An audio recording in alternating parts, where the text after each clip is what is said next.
We have 5. And What's a quorum? Mayor's coming down from downstairs. Yeah, that's a quorum. 5's a quorum? I think Yes. so. Okay. Mr. Casper, have you heard from Councilman Starkey? I have not. Okay, so we have a quorum. We got 5, right? 1, 2, 3, 4, 5, and I think Mayor Massad's downstairs on his way up. All right, you guys okay to start? We're good. All right. Where's the time?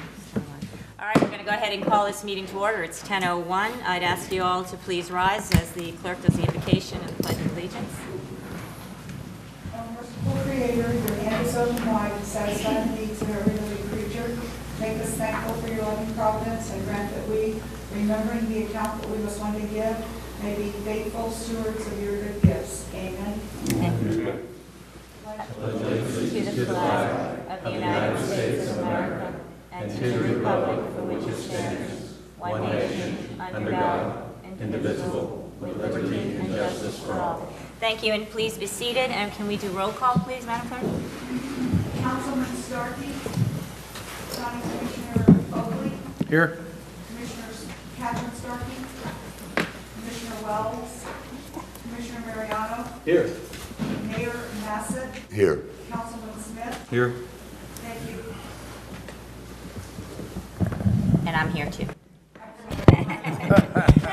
That didn't matter, but okay. Okay, here, thank you. This is the portion of the meeting and we have Councilman Starkey is arriving, just for the record, please note that. This is the part of the meeting for public comment. Is there anyone in the audience that would like to address the MPO board at this time? Yes, if you would mind, ma'am, coming up to the podium and stating your name and address for us.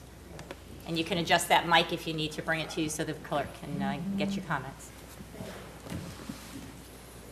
My name is Jacqueline Germain, Germain. I live at 12705 Green Oak Lane, Dade City, Florida. And although I haven't seen it in the agenda, I understand today there will be a proposal made on the Hardy Trail, a southern extension that will go through Tank Lake Basin.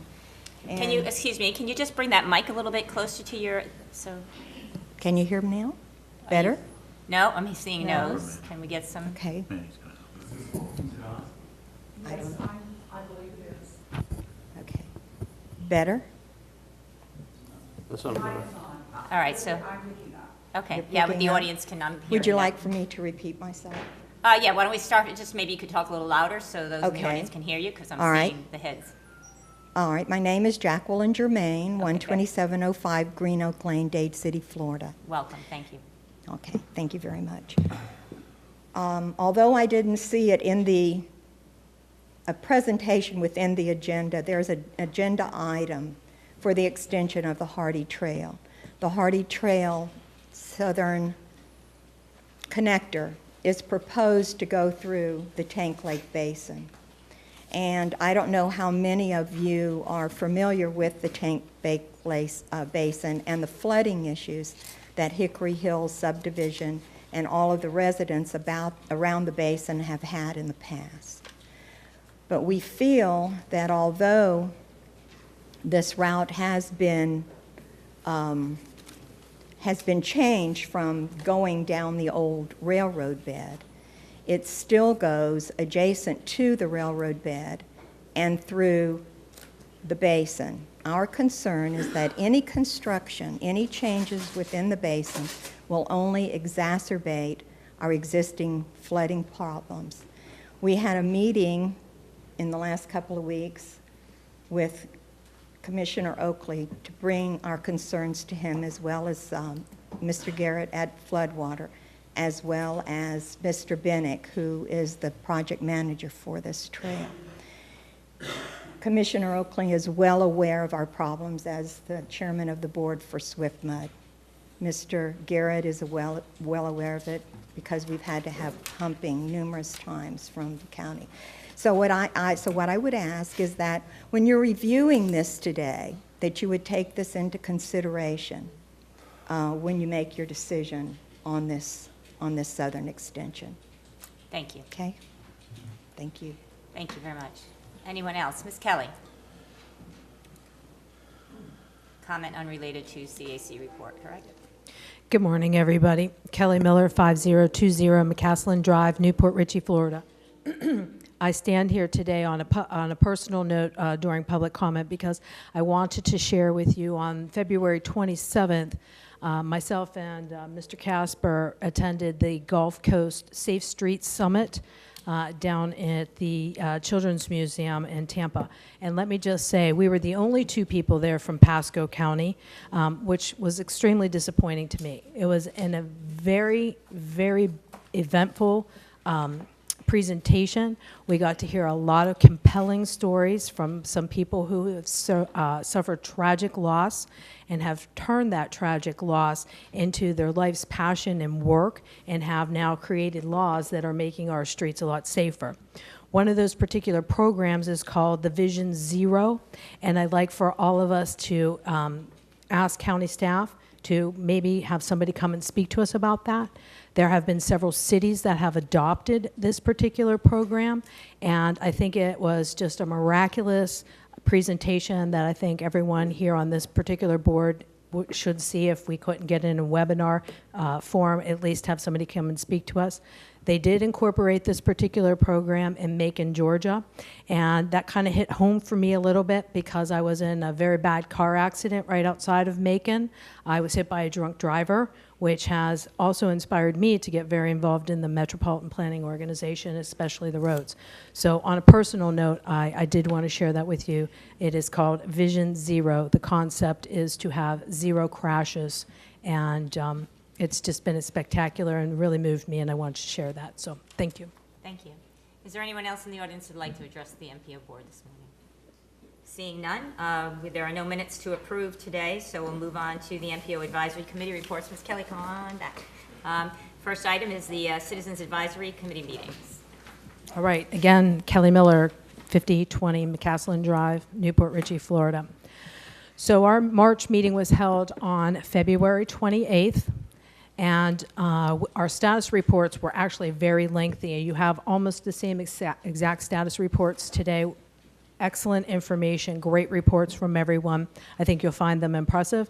The only thing that was different is we had an extensive update from Mary Helen Duke on the Harbors Plan. So we are very excited, especially on the west side, of all the wonderful things that are happening on the Harbors Plan, and looking forward to seeing some great stuff from that particular area.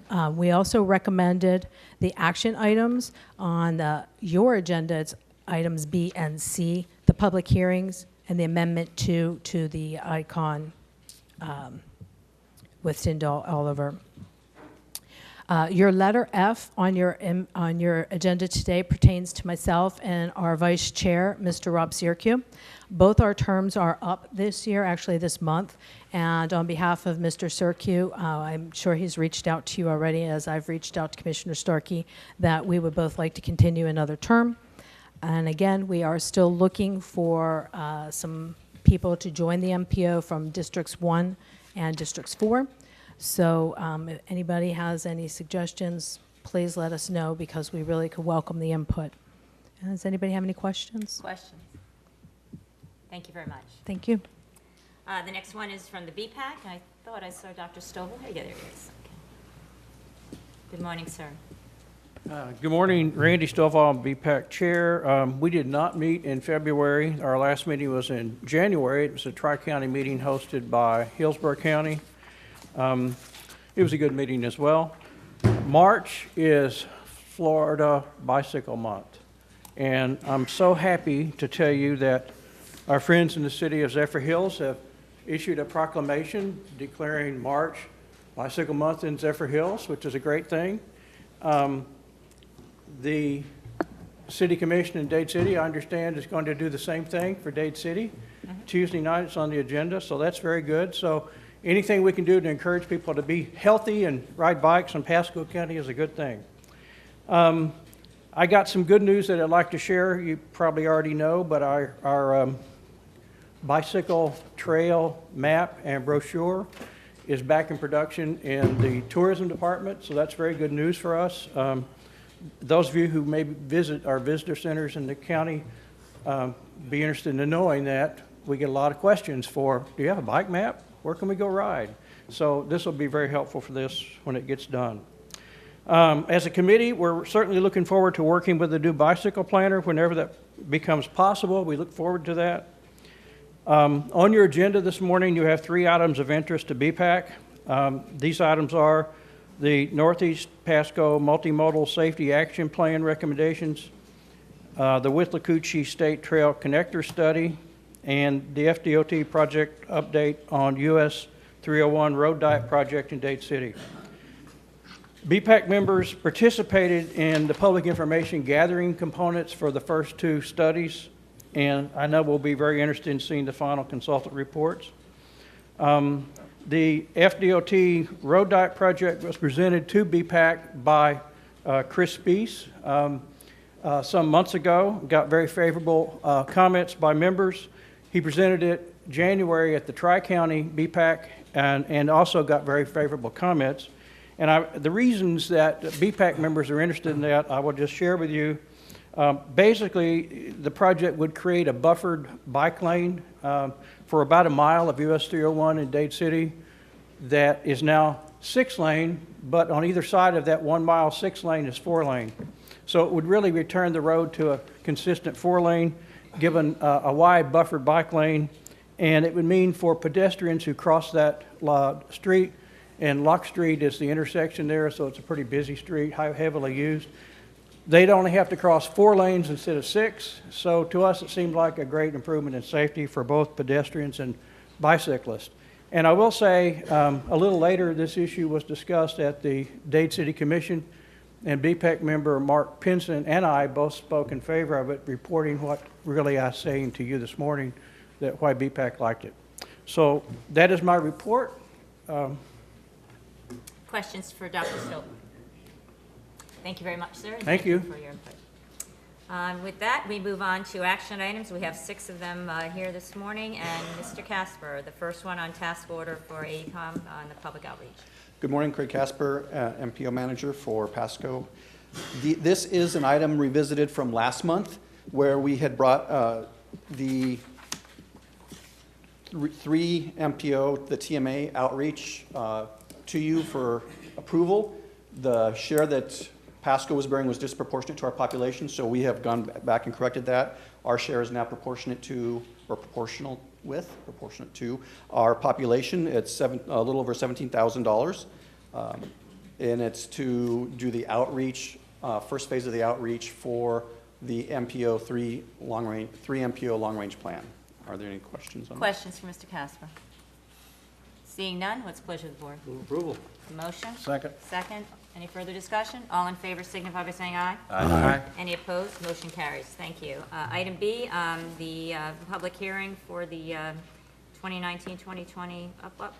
So this is, every 2 years we update our Unified Planning Work Program. It is the 2-year scope of work for the MPO staff. It also incorporates all of the other transportation planning that will go on in the MPO area from FDOT, the municipalities, from the county. It is a lengthy document, and I actually have to give special thanks to Manny and Mabel for putting this document together. It's over 200 pages. You can read it at your leisure on the web. And so this is kicking off our public comment period, and we'll be bringing it back after we receive comments on it for approval in probably 2 months by the time we get comments. So, Questions for Mr. Casper? If not, what's the pleasure of the board on item B? Move approval. We have a Second. motion. Second. Further discussion? All in favor signify by saying aye. Aye. Any opposed? Motion carries. Thank you, Mr. Casper. Item C, the amendment to number 2 to add ICON to the Tinder-Oliver agreement. so we are collaborating with the Pasco County Traffic Operations Group to collect some baseline data that we need for our performance-based planning that we now have to do.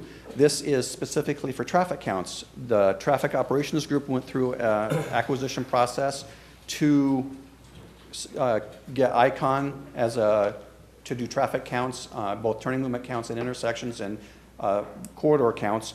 But in order for us to use any of the federal money, we need to have them on one of our contracts. So that this way they're on the general engineering contract for Pasco County. This will add them as a subconsultant onto Tyndall Oliver, one of our general planning consultant contracts, so that we can use the federal money to reimburse ICON for the counts they do for us. Questions for Mr. Casper? Seeing none, what's the pleasure of the board? Second. We have a motion, we have a second, Commissioner Moore. Further discussion? All in favor signify by saying aye. Aye. Any opposed? Motion carries.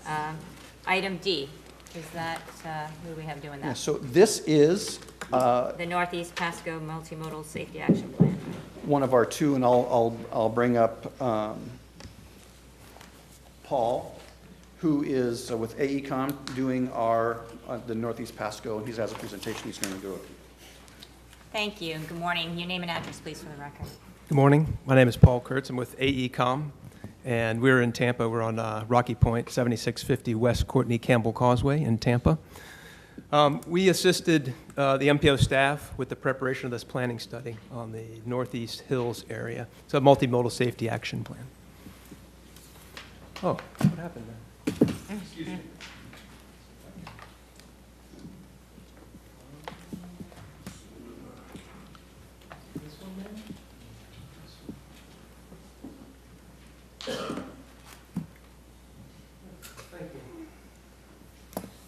Apologies for the delay. The planning study really is in Northeast Pasco in this very region right here, and we're looking at really how to address kind of multimodal safety issues, bike, ped, transit, things of that nature. And our solutions are going to focus on engineering, also education, and enforcement solutions. This is just a map of the study area. The highlighted routes in yellow are the routes that we study, and they're based on routes that are very popular among cycling groups in the area. There was an extensive public outreach process that we went through. This slide really was one of a weekend of outreach and interviews with cyclists up in around the San Antonio area on the weekend of August 5th and 6th. And we went out there and interviewed about over 100 cyclists and members of the community there. Craig and his team were there providing support for that and the public outreach. So we actually touched a lot of people during that event, and it was very successful. We talked to cyclists along with others in the community who were at the park at that time. We had large maps and let them draw on there and show us what areas were problematic and also which areas were actually very good. So we got a sense of where the problems are and where actually the good areas were on there too. This is just a sample of some of the comments here. We allowed people to mark on there their areas of concern, and actually we got several of these maps. We probably had 50 of these maps in total, and it was actually a really helpful tool. People could tell exactly where the problems were, whether it was a poor pavement condition, whether it was a speeding issue, whether it was a blind curve, things of that nature. So we began to document all these issues. We also created an online website where basically people could drop pins in if they were not able to attend this particular event and tell us where the issues were. This is just a sample of some of the comments and where those were, different issues there. It's kind of a Google-based thing where you're able to drop things in, so that was also very helpful. In addition to reaching out to the cyclists, we also went to the community at the Dade City's Farmers Market as well. So we tried to get another branch of the community in there. And we also sampled them and had the same maps there and looked at that from that perspective, from the actual community members, maybe not cyclists, but others in the community who used those routes. There was quite a bit of stakeholder involvement, including meeting with the DOT's Pasco County Community Traffic Safety Team, presentations to the BPAC, the Tri-County BPAC, and then last week we were at the CAC and met with them and gave a presentation. This is a map that really documents the extent of the public involvement comments. Each of the triangles represents a comment or some type of concern that the community had. For instance, there's blind curves, blind passing, high speed, pavement condition. So this is how we were able to document where the areas of concern in the community were. So we took that public comment and we said, well, we've got to figure out another way to analyze this. So we also looked at bike volumes. This map is Strava data, which basically represents the number of bike trips on a given segment of road. This came from our friends at the DOT who provided this information. The thicker the line, the more heavily traveled. So you'll see the Lake Iola right there is one of the most heavily used roads. We also looked at crashes. We looked at run-off-the-road crashes and bike ped crashes. This is the bike ped crashes. On the study routes, there was one fatality on Lake Iola Drive. There were some pedestrian accidents there and even fatalities. It's important to note where those pedestrian fatalities occurred, there were no sidewalk facilities. The other way we measured this was in terms of the bike level of service. And this basically kind of quantifies how good it is for a cyclist. And it measures things like speed of the road, pavement condition, and gives basically a suitability of the bike conditions. The thicker the line, the worse the condition is. And you can see some of these thicker lines up here. Old Trilby Road is one that is very poor. In fact, probably because it's unpaved, that particular section of it. So what do we do with all this data? How do we analyze that? So we came up with a methodology that really focused on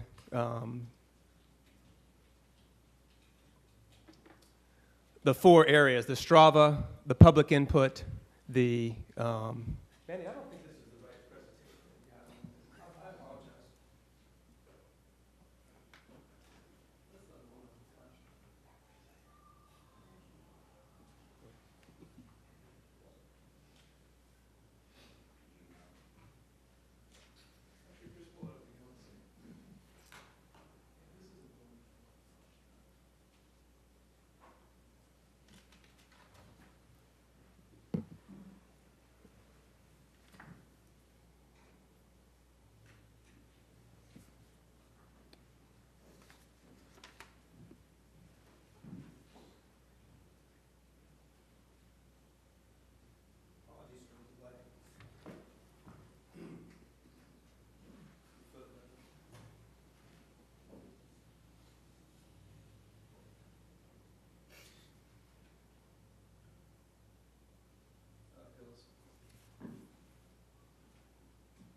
I apologize. That was a presentation to the CAC last week. We just got mixed up. I apologize for the delay there.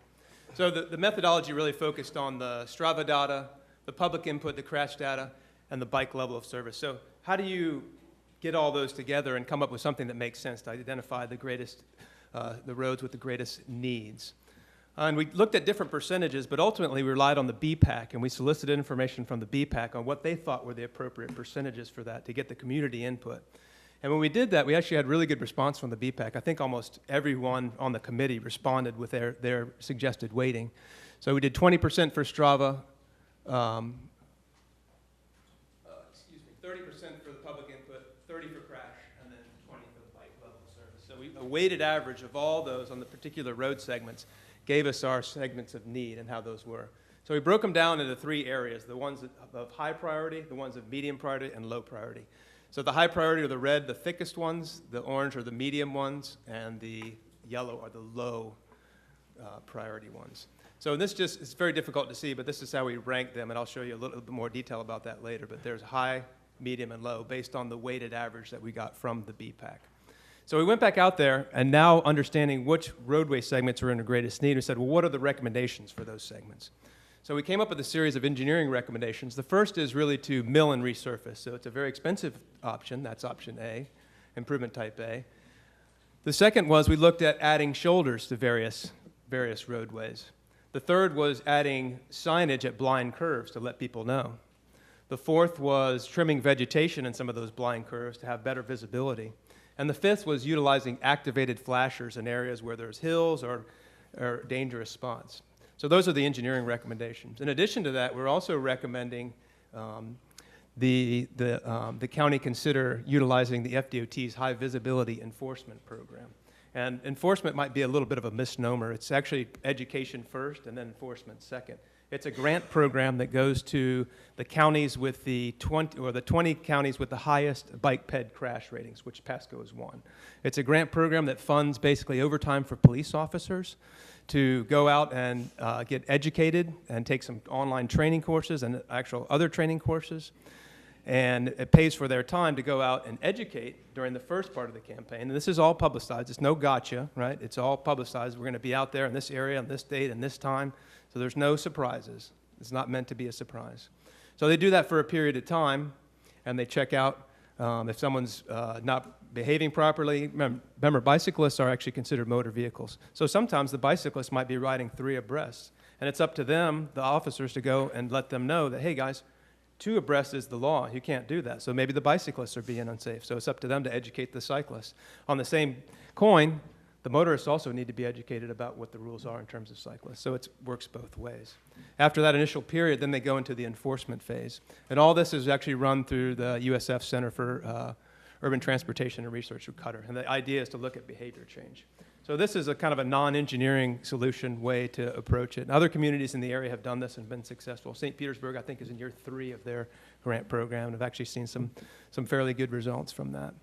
So what does all this cost, you might ask? So as I mentioned, the first 2 improvements are the most expensive, adding shoulders and milling and resurfacing. So we do have costs for all those. Those are a little more high-dollar items. The last 3, signage, blind curves, vegetation, and activated flashers, are a little bit more inexpensive. So what do we do with all this? What are the next steps? First thing is to identify potential funding sources. As I mentioned, the HVE grants are one. Highway Safety Improvement Program from DOT is another. And really that looks at crashes, if there's a certain number of run-off-the-road crashes in certain areas. And in this case, there may be an opportunity to look at Johnston Road. That actually had, when we looked at our data, there was a high number of run-off-the-road crashes there. So there's a formula that has to be looked at, and that may be eligible for the Highway Safety Improvement Program. Another possible funding source is the gas tax revenue or tourism development tax. So understanding that, we met with county staff last week to discuss what potential projects could be implemented reasonably from their perspective. And the county staff's recommendation was we kind of take an incremental approach to these. We can't do them all because it's actually quite expensive. When you look at the milling and resurfacing and the shoulders, that's millions and millions of dollars, which is very expensive. So incrementally seems like the best approach from the county perspective. And really what they're looking at, their goal is to look at the kind of the 3 ones in terms of signage, vegetation management, and the activated flashers, the goal being to try and implement those as kind of a first phase. The other ones of the milling, resurfacing, and the shoulders are a little higher dollar ones. So in terms of the program maintenance from the maintenance department, they want to look at what their program is and be able to program those in there as funding allows. So really that's kind of the next steps from the county staff perspective. And I think that's it. If there are any questions? Questions? Well, Commissioner Oakley. So y'all studied whether it's safe on our roads or not, but the fact of it is our roads are, which bicyclists seem to like it, they're, of course, hilly, curvy, and you know, the change in different terrains that they can see while they're riding. But a problem is our roads are too narrow for the bikes, and they ride 3, 4, and 5 abreast around curves, and some of our citizens that ride bikes have gotten killed. And I see it a real issue. I think the trail would be a better place for a bike rather than some of these roads that it costs too much to widen and out here in the country that's not going to be done. It's too expensive, so it's not going to be done for a while. I'm sure in the future when we do redo roads and widen them, we'll have bike lanes on it, but still, I don't think they should be 4 and 5 abreast when they go across there. They should be single line. And it's dangerous. I know 41 going out and go toward into Hernando County, you go around some curves and hills, you can't see them until you're right on top of them. And you do less than the speed limit and come right up on top of a bike real quick. So, because they're going up over a hill and they're just crested and you're coming behind them, Sure. not knowing they're there. Sure. So, pretty dangerous. So, I like the idea of we get the trails across our county that they start riding trails more than the roadways. Right. Be safer. Well, you bring up some good points. I mean, the roads are small. I mean, in fact, some of them are, you know, even 18 feet wide or less, which is Right. very substandard. So in order to mill and resurface, you have to bring them up to what the standard is. Oh, yeah. So that involves a greater cost, as you said. So one of the other things maybe to keep in mind is that there are various user groups who use different facilities. Someone that uses a trail may not be as adventurous and ride on the road. These particular cyclists who use this area are more high-performance athletes, and they come here to train on the hills. So they might not be as likely to utilize a trail as someone else. So the trail users capture probably about 80% of the population, but this is a smaller subset. And they're, I think, in some cases viewed as bringing economic development into this region. And so I think that's one of the, was one of the impetuses for the study. I just know that in the past, there's been conflict between the cyclists that come up here to use it out of San Antonio area especially. They seem to think they own the roads out there, and we got a lot of people trying to work and do their Sure. No, we work heard that every during the day. interviews, and we heard it from both sides, too. Yeah. So that's one of the reasons why the HV, that High Visibility Enforcement Program, may be something to consider. Right. You know, education on for all who use those facilities, whether you're a biker. You know, a lot of times they do ride 3 abreast, and no one can get by. Yeah, that's not a good situation. Right. I'm sorry that Commissioner Starkey is not here today, because I know she's been very, very involved in this and a big proponent in trying to at least find alternatives or ways to help to alleviate some of the, many of the safety issues, the injuries, the deaths, and what have you.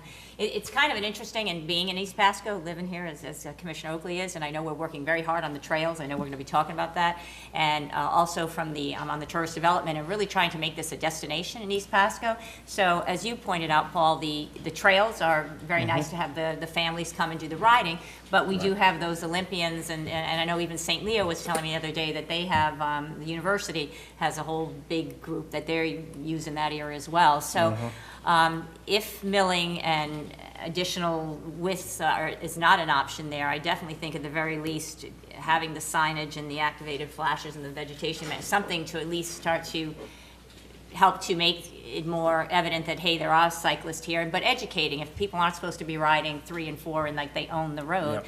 I do think there is a need to really educate, you know, so we all are sharing the same space and place, but I think something has to be done. I think Commissioner Starkey, if she were here, would, it's these fatalities that we've had as well as the injuries on our side of the county. I think they're, people are going to come here and we're promoting the rolling hills of East Pasco County. So that's not going to go away, nor do we want it to go away. We want those folks to come. That's a big part of who we are for economic development and others.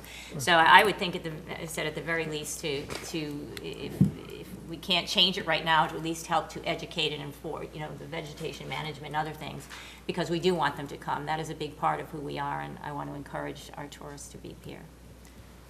Commissioner Mariano. Yeah, and I'd like to see them stay alive. But I think Mr. Oakley brings up a lot of good points. Is it financially the best thing to go do? I mean, we've got roads over in West Pasco that don't have sidewalks. People walk in the street to go get to a bus or whatever, or don't walk in the bus. Don't walk there because it's dangerous, or they walk in the street and they get hit. I mean, we've got to prioritize what's the most important thing for us. The overpass over in Marine Parkway, you know, could be something that's more important. The underpass at Port Richey, connected Newport Richey and Port Richey, you know, as far as safety goes, I think it should be looked at. At the NACO conference this past week, there was a really good discussion about, you know, where the roads are going in the future. And there's actually a safety pilot program that's coming out, and Pasco County is going to be a candidate for it. I talked to the chairman of it for the National Association of County Engineers, and they will actually study the whole county. This study here could be an integral part of that. So I'm going to bring it before the board coming up on our next meeting, but bring it before them. They'll actually pay for our engineer, being Margaret Smith, to actually go study it, go look at the issues. They're going to study our issues, make recommendations, and they may even provide funding for us to get some of these projects done, whether it be the sidewalk or a bike area or something like that. So if you could reach out to Margaret Smith, it could be very helpful, and especially if we get that program, it could lead to not only a good study about what we should be doing for safety, but then maybe even help us get some funding down the road. We'll do that. Thank you. Councilman. I've actually ridden with a lot of those fellas up there, because we'll meet, and there's about 100 or so. And, you know, you jump in there and you start with maybe 40 in your group, and people drop, and you get hung, you know, you're strung out. But in riding with the groups up there, if you feel a lot safer if you're staying with the pack. So even if we're 2 abreast, it's a string of, you know, I don't know, 200 feet of bikes people have to pass. And it's Saturday morning early and Sunday morning early. not a lot of traffic, but there's a lot of doctors and lawyers and very wealthy people that come up there with the bikes. The bikes are be 10 grand sometimes. So, you know, I think we have to do what we can to keep everybody safe. I don't think those people are going to ride the trails because you're looking for a loop. You're looking for a 40-mile loop or 60-mile loop. 100 even. 100 miles, you know. So, and if you go, if you ever can, go up there and see, because you'll see people training for marathons, running, biking. You saw it, I'm sure. Yeah, there they are right there. And Running on the road and biking on the road. and, you know, if we have an opportunity when we're improving a road to put a shoulder, that's good, because I know Lake Iola is a little bit of a dangerous road, but it's also a good one if you're on a bike. It's fun to ride. yeah, sure. It's a tremendous amount of fun. The hills are what everybody's there for. And I know when we go into Hernando County on Spring Lake, I think it is, when you're coming back up the hill, we call it Ice Cream Hill. It's about as big a hill as there is around here. They have a bike lane on there. Then when we get to Pasco, we don't have one. So if we can work with DOT to try and put those bike lanes in where we can, do the cheaper things we can to make it safer, I think everybody's going to still ride up here. So it's a tough thing. And maybe the education on split up, you know, don't ride, but that's going to be a tough one, you know. It really is. So. Yeah, we're seeking approval for the So for the the approval study. of this study, and then I know there was some comments made about some other things that are happening, so the integration or taking this and working in collaborative efforts with them. So I guess what you're looking for is approval of this plan, and then the next steps is I guess just need to be just further identification and clarification. Yeah, we started the process with looking with county staff on what projects are kind of feasible in the near future. And they've identified the kind of the signage, the two signage ones and the vegetation management. Those are actually fairly inexpensive there. Oops, go back one. Signage, vegetation, and, yeah, gosh. Yeah. Like the sum of those is like less than 100 grand. There we go. Yeah, I'll the say sum like of how, all yeah. those three was like less than 100 grand, and the first two were like 40 million or something like that. So there's a significant cost difference, and being able to do something like that shows kind of immediate action. That's their goal. The county's goal. Staff is to do that.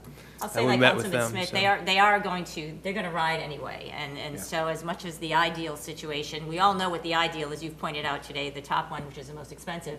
But given that they're going to ride, they're avid riders, they spend a lot of money doing that. Yeah, at the very least, we try to make them as safe as we can so we don't have, I just cringe when we see the injuries and fatalities. So I'm encouraged and look forward to at least working with county staff and these others that are coming up so that we can Yeah, we continue did to start improve that with the maintenance folks and Debbie Bolduc from engineering. So we'll reach out to Michelle as well. And Move approval. We have a motion, second. Any further discussion? All in favor signify by saying aye. Aye. Any opposed? Motion carries. Thank you. Thank you, Paul. I appreciate that and look forward to some further updates there. Mr. Casper, with So- Lacucci State Trail Connector Study. As was mentioned earlier, and while Sam comes up here, I'm going to introduce him. We are also looking at trails. This one actually happens to be in the same area, and as our public comment earlier, this is another part of what would become a Hardy Trail or part of the trails in that northeast. Also looking for approval of this. Sam? Good morning. Good morning. My name's Sam Bennick. I'm with the County Project Management Office and Engineering Services. We've been working together with the MPO on this project, the with Lacucci State Trail Connector Study. Similar to the safety study, study was conducted by AECOM with county support, of course. And our intention today is to present to you the proposed route, which we have developed through the course of the study, through the public outreach, and through our analysis. Then that route will be moved forward. To kind of orient everyone, the study area is here bounded in blue.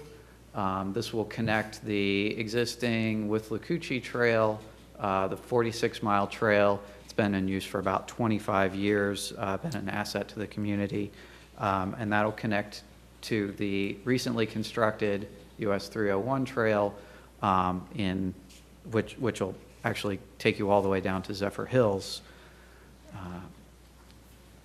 Just switching between slides here really quickly, This is the map of the proposed coast-to-coast connector. It's the 270-mile trail that will connect all the way across the state. The Withlacoochee connector will not be a part of that trail, but it will connect as part of the Withlacoochee Trail, connects to that alignment right there, north of Pasco County. And here, just to step back, this is that coast-to-coast connector route. The last gap within Pasco County will actually be starting construction this summer with the DOT. This is the last map I want to show you, and it does show the Dade City Trail projects, the Hardy Trail, and two of our goals really center around the connection points within the study area. We wanted to connect the existing 301 trailhead to the Hardy Trail, the southern Hardy Trail trailhead, and then the northern Hardy Trail trailhead to the southern Withlacoochee trailhead. So essentially there are two segments of this trail, and they can be taken as one project, or we could divide them out through design and construction if that is determined to be most appropriate. The other real dictating goal of this was to provide that separated 12-foot wide trail facility, provide that maximum separation from vehicles to the greatest extent possible. And with that, Paul is going to talk about our implementation of those goals. Thank you, Sam. Good morning, board members, once again. Oh, this slide appears to be a little cut off. Apologies. As Sam mentioned, we did have a pretty extensive public involvement process. We included a lot of stakeholders, including the City of Dade City, who we met with many times. Camille was at some of those meetings along with her staff, to understand how to connect to the Hardy Trail and the future Hardy Trail, which is another mile segment that's going to continue up and end at Lock Street. That's currently under design right now. I believe the final plans are almost complete, if I'm not mistaken. DOT was another one of our stakeholders, other members of the county, the BPAC, the CAC, and then within various county departments. We did have quite a bit of public and stakeholder involvement. We had about 10 meetings, 4 of which were public, 3 public meetings, 2 of which were here. One was last month here, one in Dade City Hall. And then another kind of public outreach, which we did in conjunction with the Dade City's Farmers Market for the Hills Project and the Withlacoochee Trail. So we were able to kind of solicit input on both projects at one time there. Just a few photos of that. Here was a meeting we held in these chambers. I believe this was public meeting number 2. So based on our analysis and our field visits and what we've done, we came up with 3 route alternatives. And just for your information, this is map. The north is pointing to the left here. It was oriented in a way that kind of lent itself to a alignment this way. The shaded area is the city of Dade City, just for reference. There's, thank you, Manny. So I'll go through these individually. The first route starts, let's start from the north. The existing Withlacoochee Trail ends here at the Owensboro Trailhead Junction, right at 301 there. So our proposal was to come down 301 to Christian Road, go Christian Road. Oh, thank you, Manny. Manny's doing a better job than me. My hand's a little shaky. And then we're going to continue down Power Line Road for a long stretch there, past Frazee, all the way, actually that one goes to Frazee, I believe. That one goes to Frazee and then actually goes down 14th Street there. At 14th Street, it goes all the way down to what is Lock Street. There's a small segment on Lock Street that will connect it to that future Withlacoochee Trail. So that's kind of one proposal for the north side. The south side is in the graphic below. It would start at the end of the Hardy Trail right there. And in this case, we would go back up through the neighborhoods a little bit. There's a small connection there. This is kind of a neighborhood piece right here. So it would be a combination of sidewalks and share roads, not a true multi-use trail, not the best scenario, up to 301, which has a very constrained right-of-way in that particular section until it widens out a little bit further south, continues along 301 past Morningside Drive until it connects with the current end of the 301 trail there. So that's option number 1, and it's about 7.6 miles. I'm not sure why that's cut off. Okay, maybe that's apologies for that. Okay. Mr. Chair. Yes, I'm sorry, Commissioner I Opie. have a question for you. On the You're gonna go Hardy back to Trail number where you're going south, Yes, sir. and they're talking, I just saw, I think in the news here just this week, something about Morningside Drive, and there were some funds maybe available through the state. You probably can enlighten me on how quick that would come and how quick Morningside Drive would come across there, that extension, because if you're designing that trail, it's gonna be important if that road gets extended across there at the same time, and if we can take care of some drainage issues we have Yes, for sir. folks there at Hickory Hill. If you'll allow me, the second Okay. option actually And then I can describes answer that a bit, so Okay. maybe we can discuss it when Sam, I didn't know if you had any comments on that.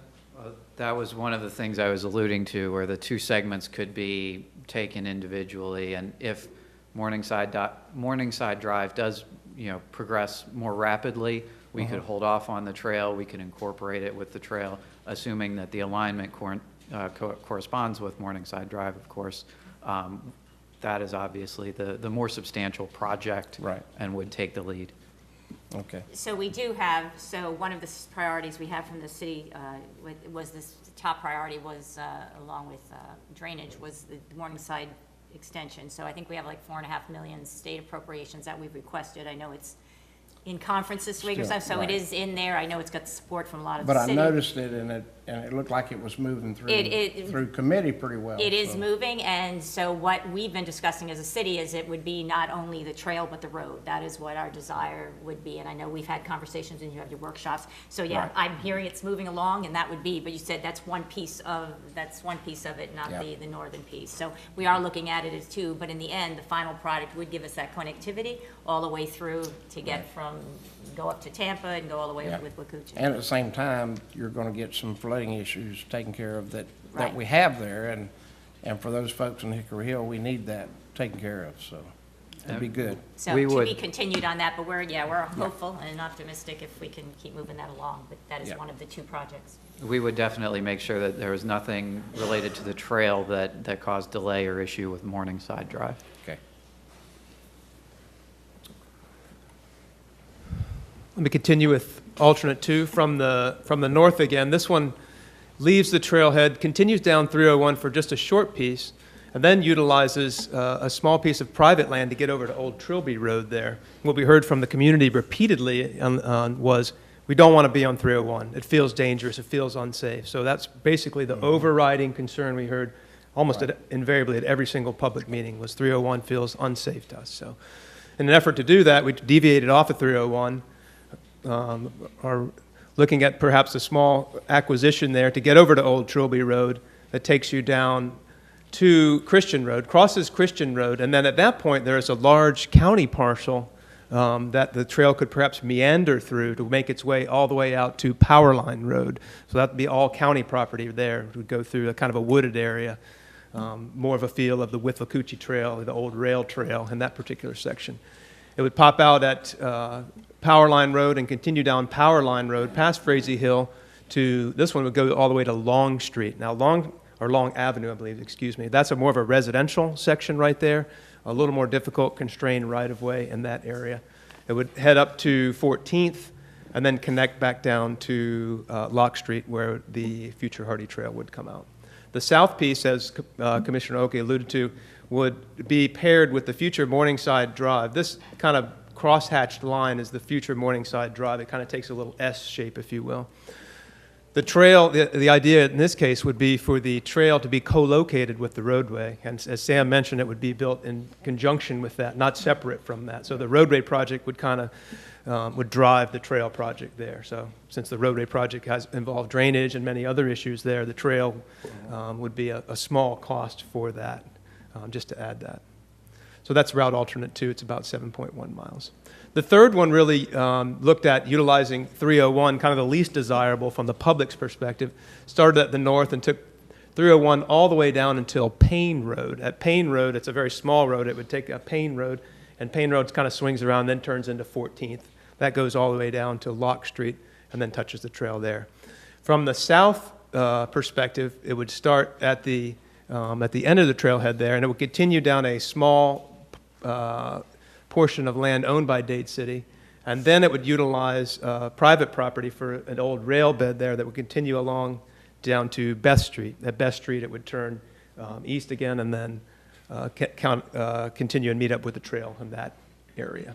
And that's 6.34 miles.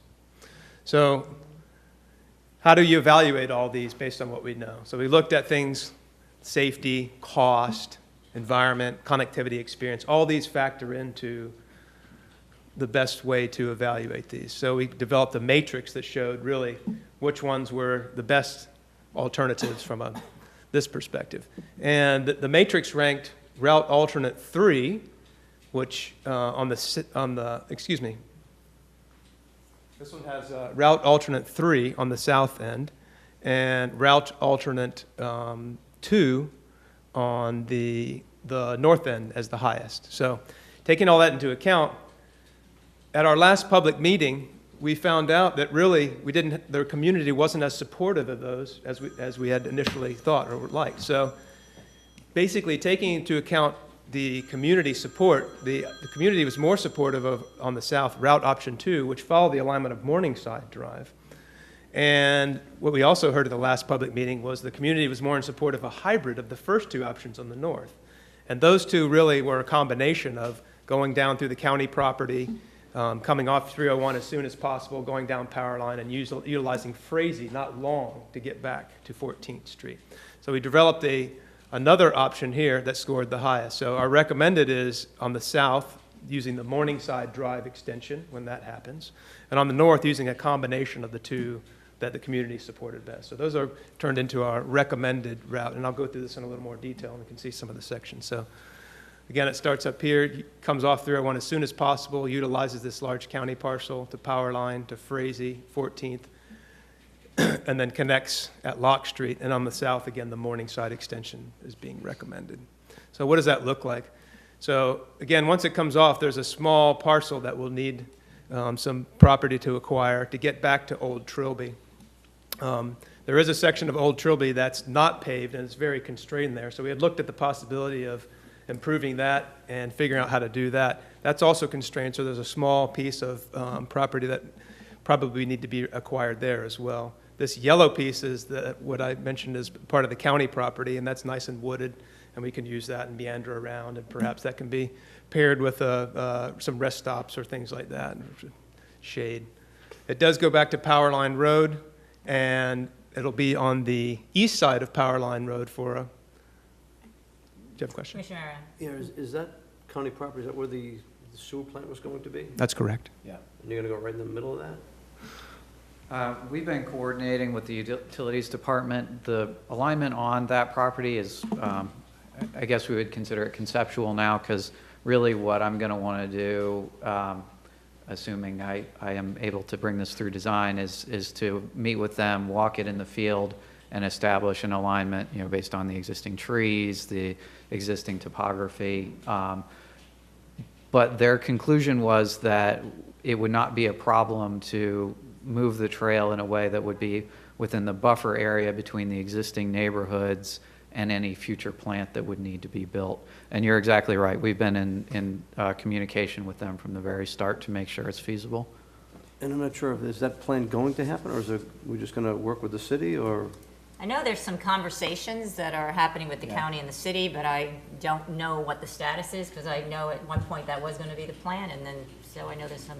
I mean, because if we're going to invest in the city, we're not going to build 2 of them, so I don't want to hurt a piece of property that we may want to sell later on, so. And I don't know the status of where those, I know Mr. Biles and others have been talking with the city, but I'm not sure where they are at those, so yeah, that would be very important, as Commissioner Mariano pointed out, if there is a plant there and having a trail through there as well. And if the decision was made to surplus this property, there is adequate right-of-way on the adjacent roadways that we could fit the trail along Power Line and Christian, or Power Line and Christian here, and we could maintain that property without the trail on it.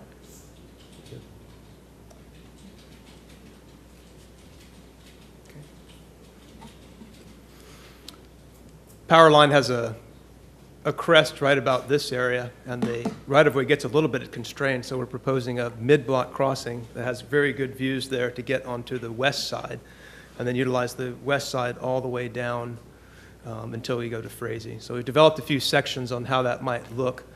The first one up in the corner here is how it would be on 301 for the short stretch. There's already a sidewalk there. We're proposing to widen that. It is a good bit off 301, but still, again, we heard it was uncomfortable, so we want to get off 301 as soon as possible. The second section would need acquisition of a small sliver along the edge of a parcel to get to Old Trilby, so we're proposing to utilize a minimum amount of property there, fenced off. The third one comes back to Old Trilby. It would be on the east side. The fourth one is the unpaved section of Old Trilby, and in this case, it's very constrained. There's only 40 feet of right-of-way, which doesn't lend itself to a trail. So we do need a little additional amount of property. In this case, we'll need a small amount of property in this area. Once it crosses Christian, we'll be back in the county property, so we're able to kind of do as we will. And if it does turn out that the county sells that, Christian and Powerline are also feasible alternatives to that and are also viable. So the thought was that it would be a nicer experience to be off of the road and not paired with a right-of-way, to be back into a wooded area. And this is, once it comes out on Powerline, it would be on the east side for a portion there. The next segment goes further down Powerline all the way to Frazee. At Frazee, the right-of-way becomes a little constrained on the north side, so the idea is to have a mid-block crossing about halfway between 14th and Powerline. There's good visibility all the way through there. The yellow parcel here is a county parcel that's owned by the county, so we could cross right there onto the south side. There's some power line constraints and right-of-way constraints in that point. So at that point, it'd be on the south side. It is a little constrained, so we will need a small sliver of property at that location. At that point, it would go south down 14th. 14th does become constrained on the west side, and our proposal would be to move it to the east side at a point about here. So this is when it crosses Powerline. It would be on the west side. Along Frazee, it would be on the north side for a portion, and then would cross to the south side. On 14th, it would be on the west side for a portion, and then on to the east side. And then Lock Street is a little bit of a challenge. It's very constrained. There's actually a little more traffic in that area. So we will need to do some type of wall there to make that work. And it may be that there are other alternates to connect to the future Hardy Trail. We've been in discussions with the city there may be a point a little bit further south that makes more sense to connect to. So those are options that we're also exploring. And again, just to reiterate, on the south piece, we're looking to utilize the city property for a portion, and then pair the trail with the future Morningside Drive extension, not knowing what that cross-section looks like yet, and then go back along 301. So the Dade City owns a piece of property that was the old rail bed. The ballast has been removed, so it's actually lower. It's a little strange in that area, several hundred feet. We don't know what Morningside's going to look like, but we know we'd want to pair the trail with that. And once we get back to 301, there still is a good bit of room off of 301, so it'll be a little more comfortable. So what does all this cost? The cost for this really is about $2.2 million for the construction, looking at about $200,000 for acquisition for the small pieces that we need, and for the little contingency puts us around $3 million for total cost for this particular piece. And that's both pieces, right? That's for the north and the south. North and south. That's right. That is 3 total parcels, is that correct? 4. 4 total parcels that'll be impacted. 3 owners, 4 parcels. We were both right. So our next steps here, as we kind of alluded to earlier, if assuming that a route can be approved at this meeting, it would then be taken to the Board of County Commissioners for final approval in April, again in this room, and at that point we would consider the report finalized and we would move directly into construction design. Questions? Real quick, Councilman this is kind Starkey. of new to me. the parcel land, what were they looking to construct on that parcel? You were talking, Commissioner Mariana, the parcel, what were they looking to construct? A sewer plant? A sewer plant. Yeah. And so Or there are East- some East Pasco conversations, here. yeah, and there are some conversations, city and county, but they're still, right, I'm You not really sure. want to put I know you're limited options, but just, I don't really want to walk by a sewer plant if I'm out exercising. There's no other option for that segment there. Well, it is I don't live intended. over here, I'm just thinking. It out is loud. intended to be in the buffer area. Yeah. That is, I mean, people also live in this area, so, nobody wants the sewer plant to be a negative impact. Right. And we do understand that there's a pretty substantial buffer area from our discussions with that group. We also understand that it might not be used for that purpose. I believe the Parks Department was interested in that piece of property as well. So that's still I up in know. there then. It's a lot of questions. There are a lot of questions about that, and I know several people did have comments when you came about that county-owned, besides the treatment, equestrian farms and other things that they were looking at, so there was some other conversations. So that is a big unknown there. The Morningside I can deal with, because I know we're working on that. That's been in the works for several years, but the unknown there is, I hear what you're saying, people don't want to, it's not the best scenario. However, unfortunately, in Dade City, we do have one of Only our scenario. fields, our baseball field is located next to a waste, so we do our best to buffer it with, different things we need to do to be able to still use that property, for And recreation. it would not be a problem if, between now and when we actually make a final decision on that property, we could change course and locate the trail along the roadway right away. We can include that with a recommendation as the alternative. We can make that our primary recommendation. It would not lead to any additional property acquisitions, which is going to be the most substantial, the key factor for today. Similarly, there's a little bit of an alternative to Lock Street that we've been researching with the Dade City staff. That's something that we think that we can make a decision on during design without substantially deviating from any of the recommendation here. We believe that there's plenty of right-of-way to accommodate the trail. It's just a matter of working out those details, and their plans are substantially complete for that portion of the Hardy Trail, so we decided to let that one sit for the time being. I will tell you from Dade City and East Pasco perspective, for those of you that, Yeah.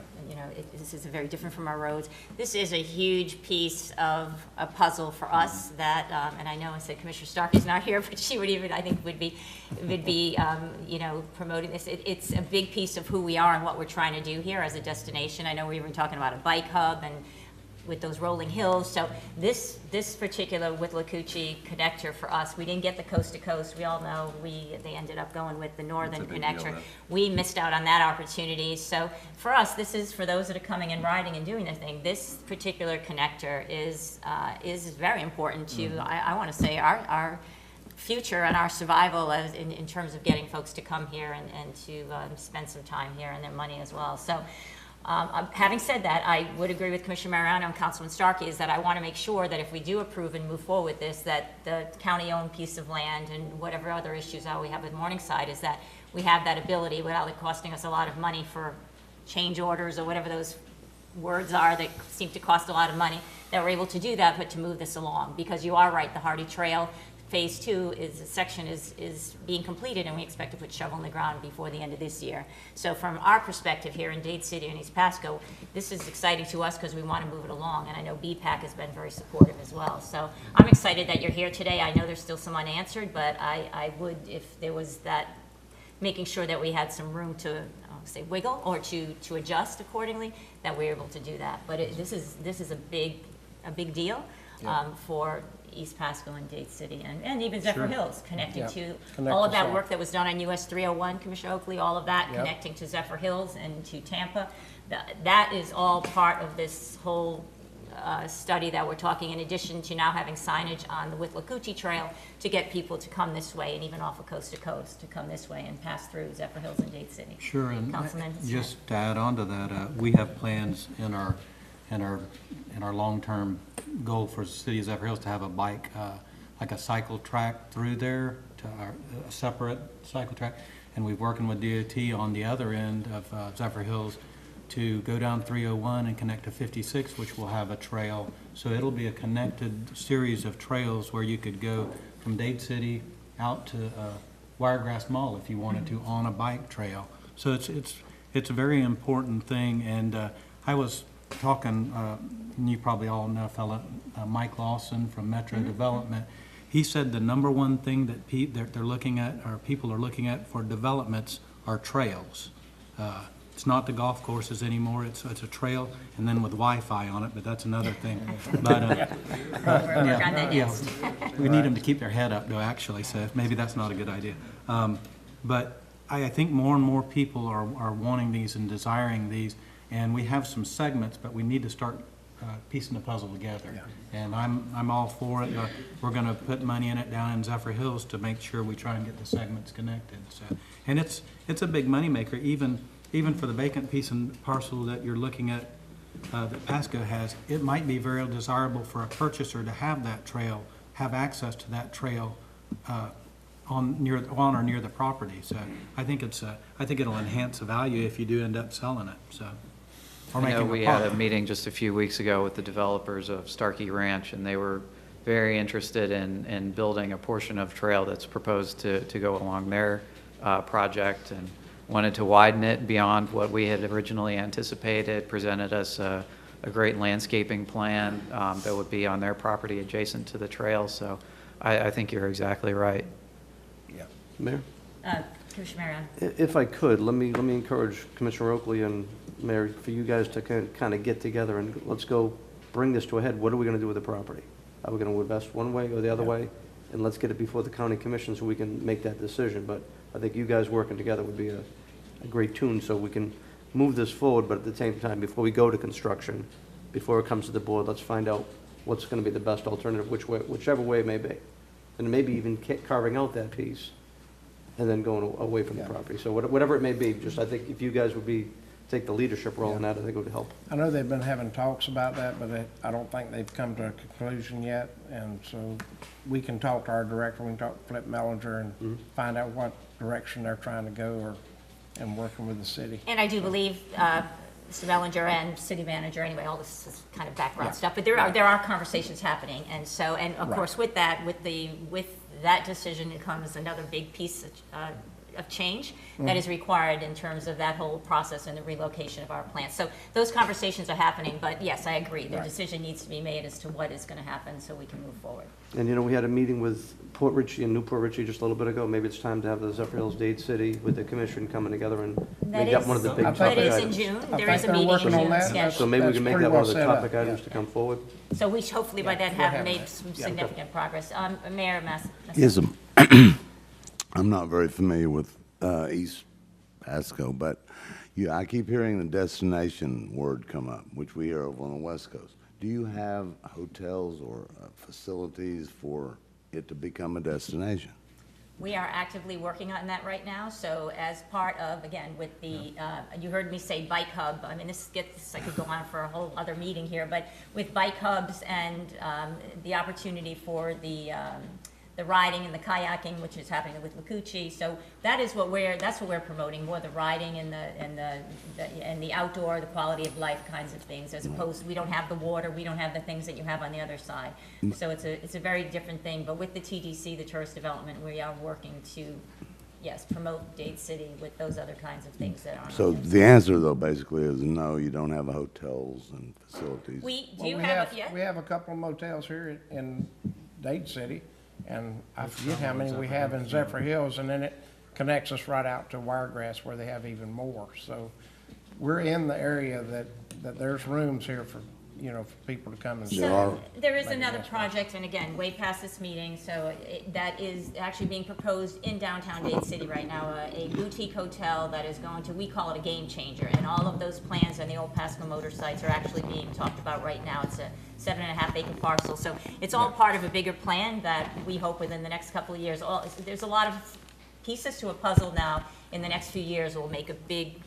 Right, Commissioner Oakley, I don't know. It'll take time. It will really, really just change a lot of this, and I think, from my perspective, and I think Commissioner Oakley's will really make you look through this at a very different lens. Oh, These yeah. are all the pieces that are making that happen. And that boutique hotel, which is very outdoors-ish, what do you call it, LL Beanish, you know, all of that kinds of thing, really with the fly fishing and the outdoor person, all of that is what we're trying to attract here, and then the quality of life to promote health, wellness, and all of that. There's going to be as well. some changes in the future, which you know are coming, because I think Port Richey and New Port Richey think that we don't know where they are anymore, but we're still the east part of the county that's only connected by 2-lane roads, not 4-lane, 2-lane. And it's been that way my entire life. But that's changing. Within the next couple, 3 years, we're going to have 4-lane roads. 52 is going to be realigned and be a 4-lane road. 54 is already being constructed right now, coming into Zephyr Hills as 4-lane, continuing that out from Curly. So those things are happening. 56 is being built. Within the next 2 years, that'll be connected. That's 4-lane road too. So there's a lot of things going to happen in the next 2 to 4 years. Commissioner, There's Councilman quite a Sharp. demand for boutique hotels too. We have a real old one we're trying to get going, so I wish you the best of luck with your new one. Yeah. Well, I'm not sure how I should take that, sir, but No. anyway, we are working. So in the interest of time, and I know we could spend, and I know Commissioner Oakley and I have a huge passion for obviously the things that are happening there. It is exciting, and it is all with this promoting health and wellness and quality of life. So, and this ties into that. So with that, I know there's someone I heard loud and clear the message is we need to work with, on both sides, city and county, to get some closure or some answers on that piece of property to help us. But if I haven't, without belaboring the point, this is a very, very, very important piece of a puzzle for us on the east side of the county to just promote what we're trying to do here to get folks to come to the east Are side. they looking for a vote on a Motion certain to, alignment, or? Yes, sir, to approve an alignment, and if it would be helpful to let those conversations proceed, we could certainly change the recommended alignment to stick to Power Line and Christian Road and not cross that county property. And then we would take that recommended alignment to the Board of County Commissioners. the only problem with that is there were several folks that I know at those meetings that really liked going through that, you know. I so don't it- think that would be a problem of aligning that on the edge of that property, so. I And don't we really see that could, as being a problem. we could also, change course and design, maybe if your recommendation was to keep that as an alternate. Madam Chair, Yes, Commissioner. why don't we continue the item till like June? Not that I want to slow it down, but unless you know where you're going to go, how do you go into construction and design? I mean, this is an issue that should get worked out. We should know where we're going to go. Mr. Casper.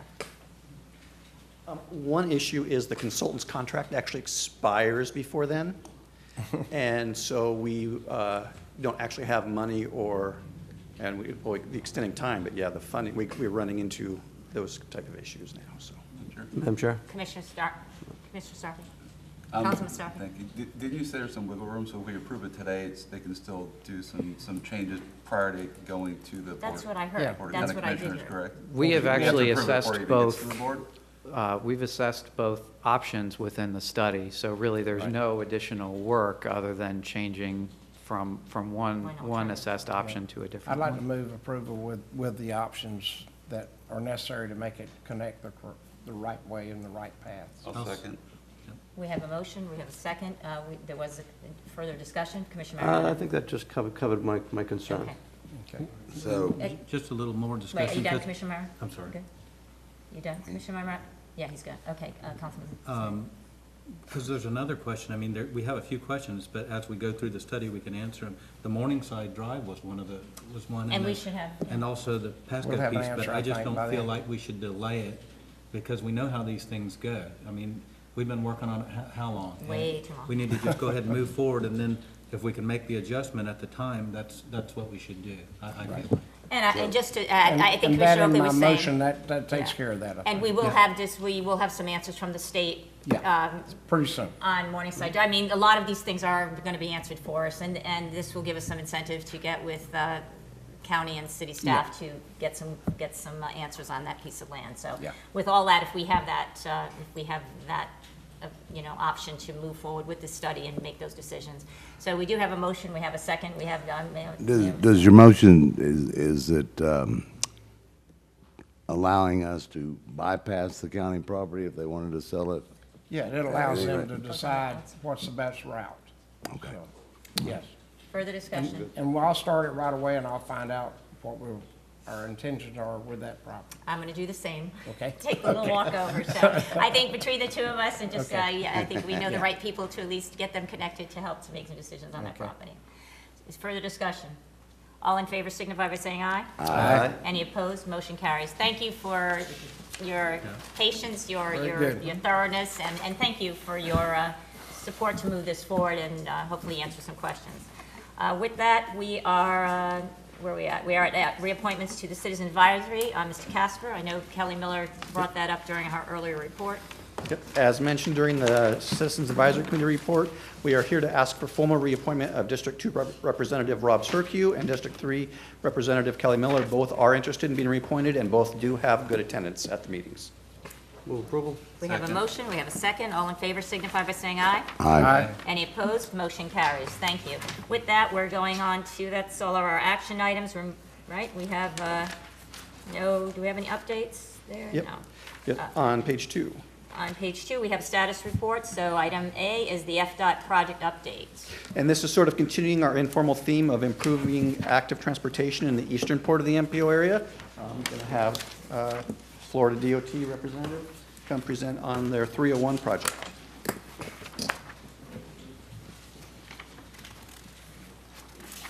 Good morning. Good morning. Your name and address, please, for the record. My name is Pia Cormier, and I'm with the Department of Transportation. It's 11201 McKinley, 33612, Tampa. Let me make sure. Okay, which button? Perfect. All right, so it's not that button. Did you break it, Pia? I did. What happened here?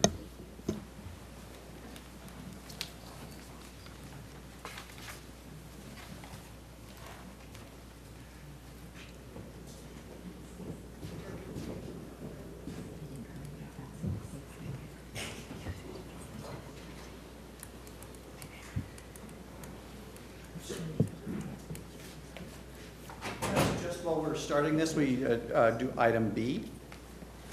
Sure, we can do While we that. restart the computer, that's okay. Unless, are we good? Okay, Yep. so item D is the MetroQuest survey. No, item B is Oh, the... B, I'm sorry, public involvement plan. Yes. Okay. So this is a formal time for the public, if anybody has comments on the public participation program, to provide us comments. While we are also doing the PPP, which is our overall promise to the public on how we will interact with them, we are starting the public involvement plan for the long-range transportation plan. And the key parts of that, as I mentioned last month, we are going to be going where people are instead of asking them to come to us. And the PIP will be adopted here, I forget, next month? Sorry, I'll bring up my consultant who's helping me with this. Good morning. I am Casey Kersey with AECom, 7650 West Courtney Campbell Causeway, Tampa, Florida. And I've been before you, and with Craig, we were just to the CAC. Your public participation plan is linked to your website, and it's undergoing a 45-day comment. It's a required document by the federal government for you to have an overarching public participation plan. And after we receive comments, we will finalize that plan. It is the one that you actually adopt. When you go to a project-specific public outreach, for instance, the State Road, the 5456 Vision, you have a very specific involvement plan that was written for that. It's called a PIP, a Public Involvement Plan. Manny, are you looking for the presentation from the CAC? You gotta wait.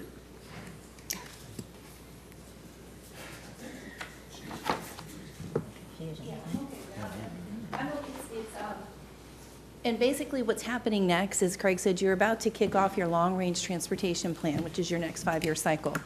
So what we're doing as the next step to the public participation plan is we're updating that PIP to be project-specific for your long-range transportation plan.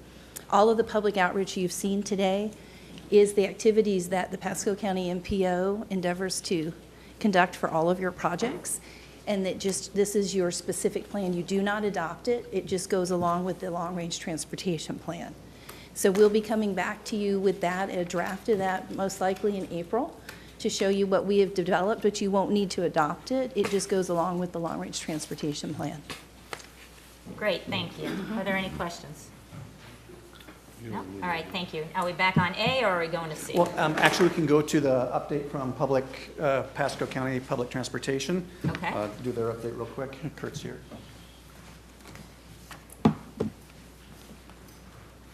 Good morning, all. Kurt Scheibel. We have a lot more later, so I'll be relatively brief. Some good news: the buses that we ordered back in July of last year are arriving. We got one yesterday.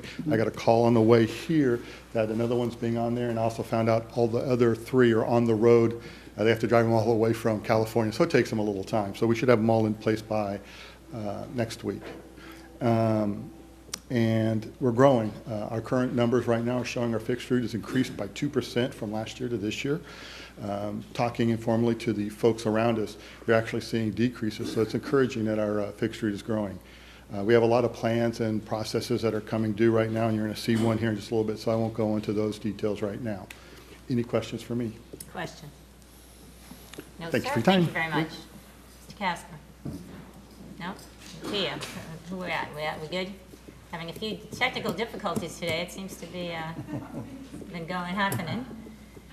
All right, are we good? Okay, do you want me to start with my name again? No, we'll get that Okay. part. We're good. All right. So good morning. My name is Pia Cormier. I'm the Design Project Manager for the US 301 3R project. The US 301 project is currently under design at the department. This is just a general overview of the current project status. Okay. This resurface project is 0.8 miles long and runs along US 301 from Pond Avenue, south of where US 301 and 7th Street meet, north of Pioneer Museum Road. Along with milling and resurfacing, this project includes safety enhancements such as upgrades to the Lock Street intersection signalization, driveway and median adjustments, and sidewalk reconstruction.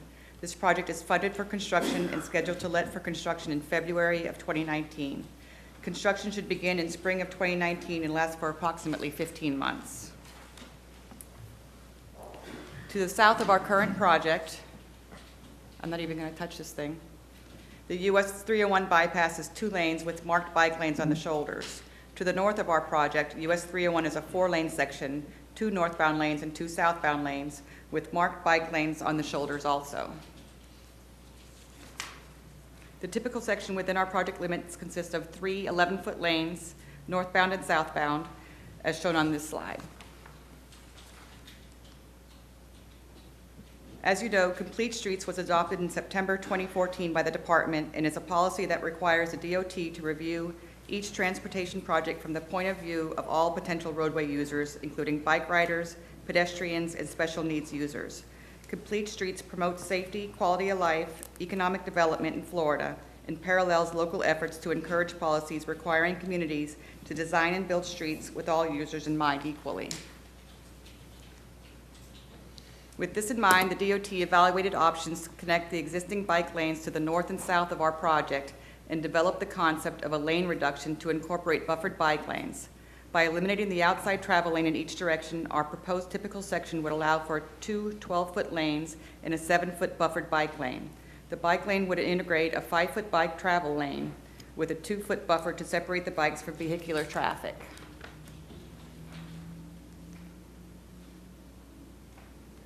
There are 2 main factors that allow a lane reduction to be feasible with this milling and resurfacing project.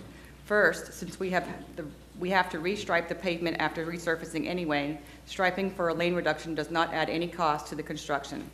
Second, historical annual traffic volumes show traffic volumes are not increasing in the project limits. Even with the lane reduction, US 301 will still show extra capacity with traffic volumes running with an acceptable level of service.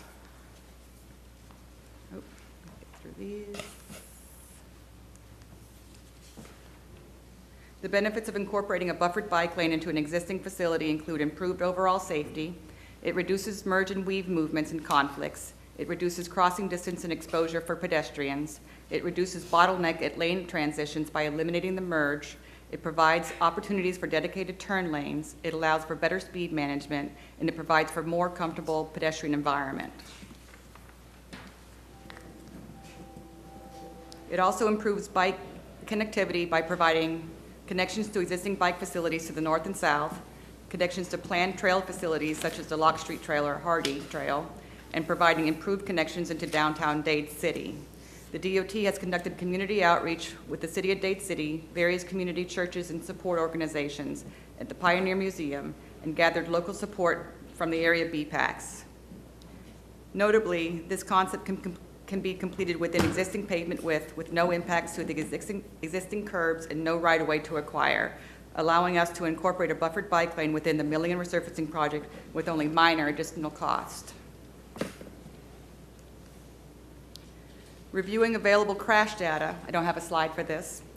Over the past 8 years, we found one severe injury crash involving a bicyclist riding in a travel lane who was hit from behind, and 14 sideswipe crashes, 6 of which were involved with multi-lane weaving. FHWA suggests that road diets can potentially reduce angle crashes at unsignalized intersections because they reduce the number of lanes that side street motorists have to cross. There have been 21 of these crashes along the corridor, resulting in 7 serious injury crashes, 11 of the 21 of which occurred after the vehicle had crossed 3 lanes. The DOT's mission is to address both safety and congestion with this project. We believe we can do both. This concludes our presentation. Chris Spees and I will be happy to answer any questions you may have. Chris Spees is our bike ped coordinator and has kind of adopted my lane elimination project. Thank you. Thank you, Pia. Questions? Madam Chair? Commissioner Mariano. It says we haven't had an increase of volume in traffic for 10 years. With everything I'm hearing as far as what's going on with multi-laning, when is that expected to change? We're going to need more capacity on 301? The future traffic? Okay. This one? I can't see that. Okay. We had taken that into consideration when looking at the lane elimination, so what we did was we took a look at projected traffic volumes in the area, and while they are expected to increase, they're not anticipated to exceed level of service for a 4-lane, more or less the need for a 6-lane facility in this section of roadway. Oh, I'm sorry. Used to having a big mouth here. Chris Spees with the Florida Department of Transportation. Same address as Pia, 11201 North McKinley Drive, Tampa, Florida. Let me rephrase the question. Sure. At what point in time will you have congestion where you'll need more lanes on this road? Mr. Castle. It's all good. So not in the period of our long-range plan. It's beyond what we forecast, so at least 25 or 30 years out before that happens. Okay. Madam Chair. Mayor God, that's great. What is the impetus for this? What are we accomplishing by this? What is the Actually, a impetus? couple things. So I've been working with FDOT. It increases safety. So if you look at a 2-lane road, you have a certain number of crashes. When you go to a 4-lane road, your crash rate doubles. When you go to a 6-lane, it actually goes up by 7 times. So a 6-lane road is significantly less safe than a 4-lane road. There's no congestion need for this. The costs to maintain a 6-lane road are a lot higher, well, because you have the extra lane, so 50% higher than a 4-lane road. And we're providing better bicycle, non-motorized. So this is one of those obvious projects where it reduces costs, does not increase congestion, improves safety, and improves the ability of non-motorized travel along the road. So it's a This is just, yeah. what are we accomplishing? We're getting bike lane? Yeah, we're adding a bike lane, reducing crashes, and reducing There's only been maintenance costs. one. One in each direction.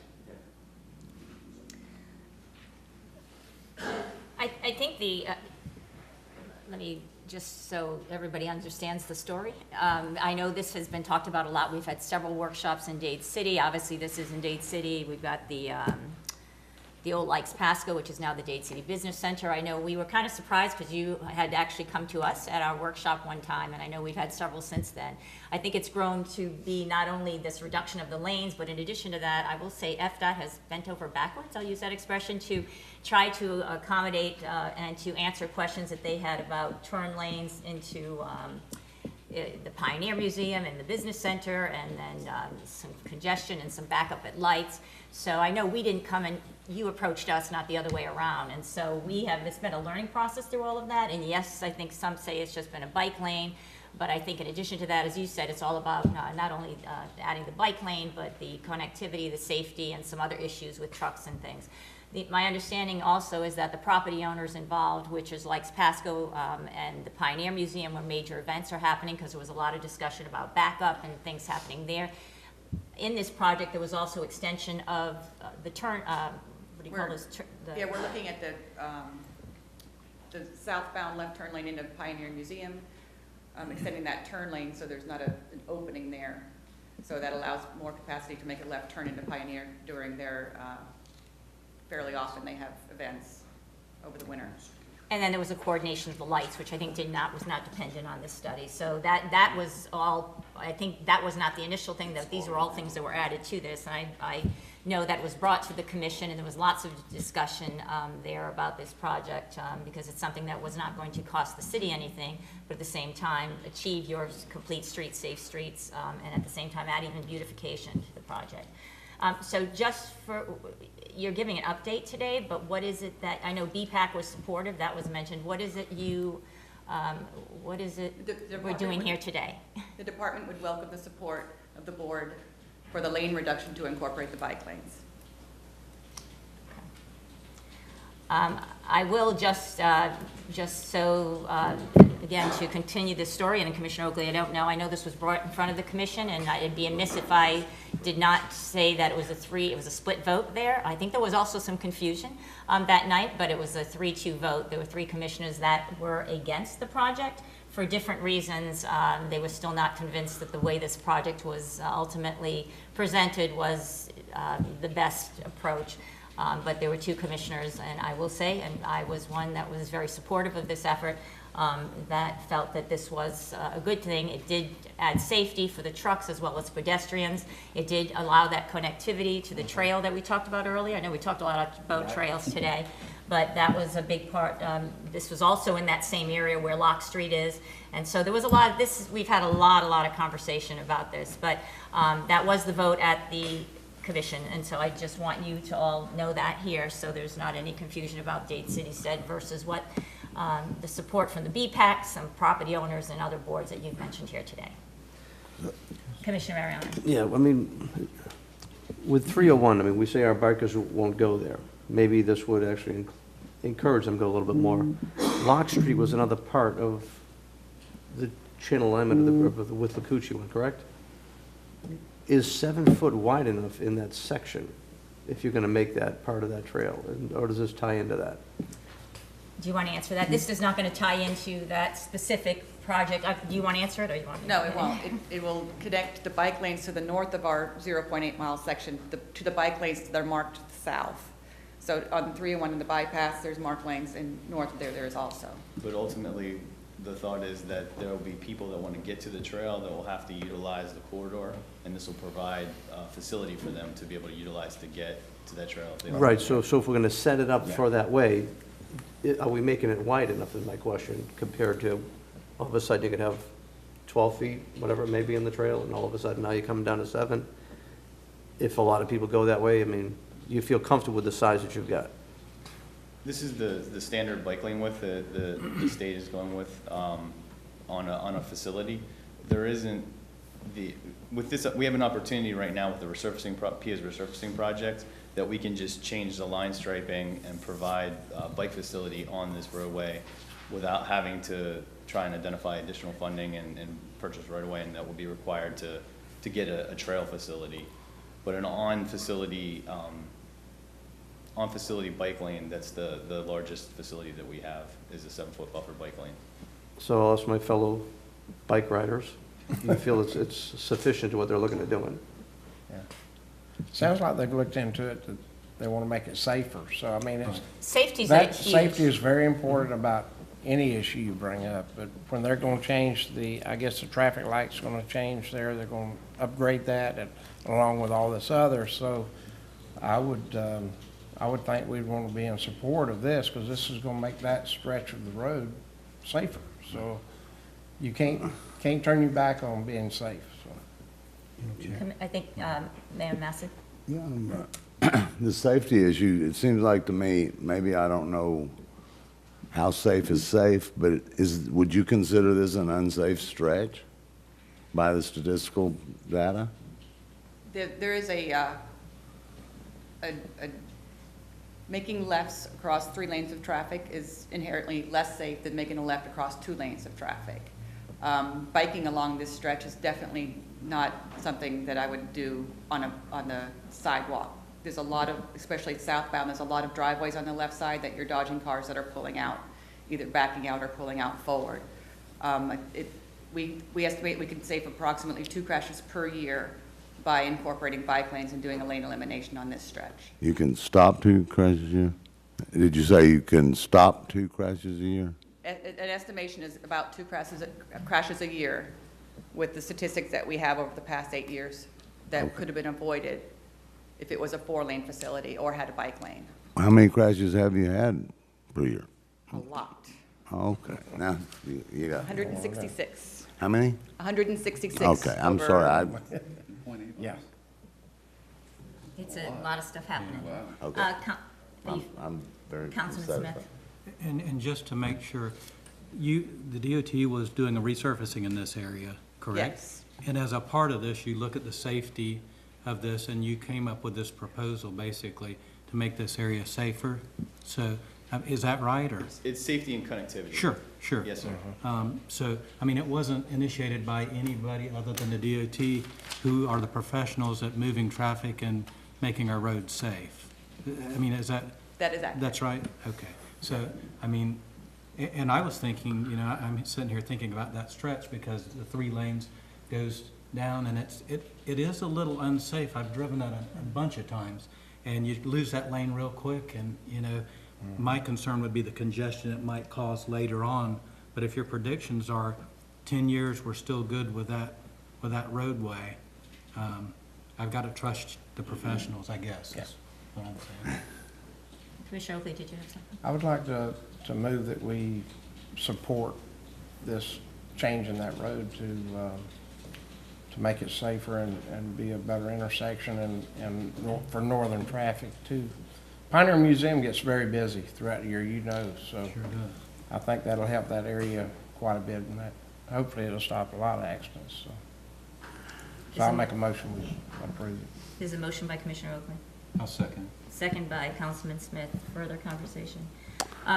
The only thing I would add is that whatever, and you didn't highlight some of it, that if we do, again, just because of what happened at the City Commission, that there were a lot of requests that were made for signage, because there was talk about now bypassing downtown.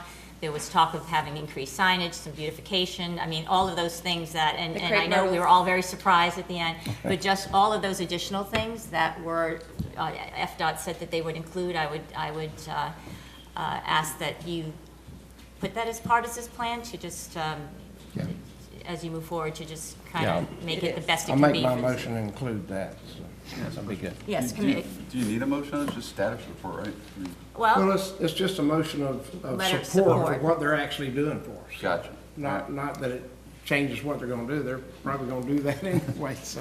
Well, But I and- think our support in it should be there because of safety issues and beautification of that part of our city right here on the east side. So it wasn't an action item, but I guess you could also do it by consensus if that's what Right. you're looking for. So there's 2 ways to do it. I don't know if our attorney or someone wants to comment on that. I mean, if it's appropriate to do the motion or by consensus.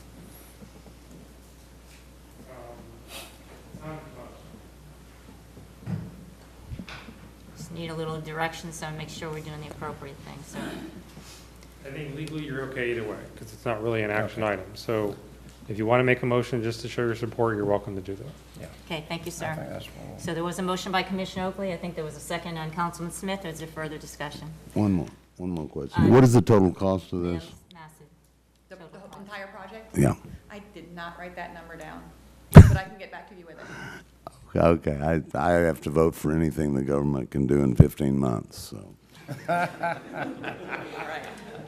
Well, I got news for you, that all projects are 18 months at least. And again, you did have the support of all of those property, the business center with all the activity there, the Pioneer Museum, and with Lacucci Electric, is my understanding. All the major folks that have an impact on this road with big trucks and safety and all of that, that's my understanding, Commissioner. We'll be coordinating with the Pioneer Museum around their major festivals. Right. So there was a motion, there's a second. Is there further discussion? All in favor signify by saying aye. Aye. Any opposed? Motion for letter of support. Thank you. Thank you. Thank you, ma'am. Where are we now? I think we're at C, Yes. Mr. Casper? I'm going to accelerate here. So this is just a quick reminder that federal regulations now require us to use a performance-based planning and programming system. There are 6 areas of performance. You have seen the first, safety. You adopted our safety performance measures 2 months ago. What you'll be seeing in the next 6 months or so are infrastructure condition, which is pavement and bridge condition, congestion levels, system reliability, which is how frequently are our roads open for free travel. That's either not congested from crashes or utility work or whatever, just making sure we have a reliable system.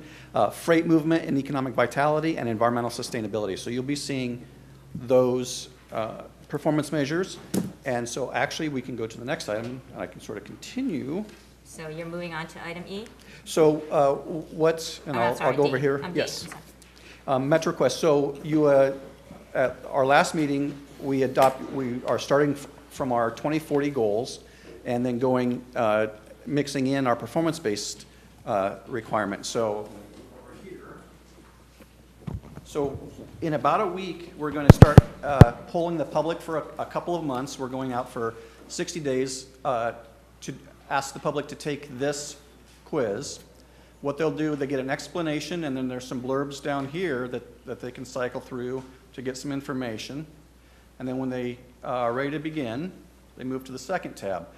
What we're asking them to do here is prioritize 8 areas. That includes the 6 required performance areas and then 2 additional goal areas that we had that were not already covered by the performance base. So they have 8 things that they can choose to rank, and then we'll ask them to drag them above the line.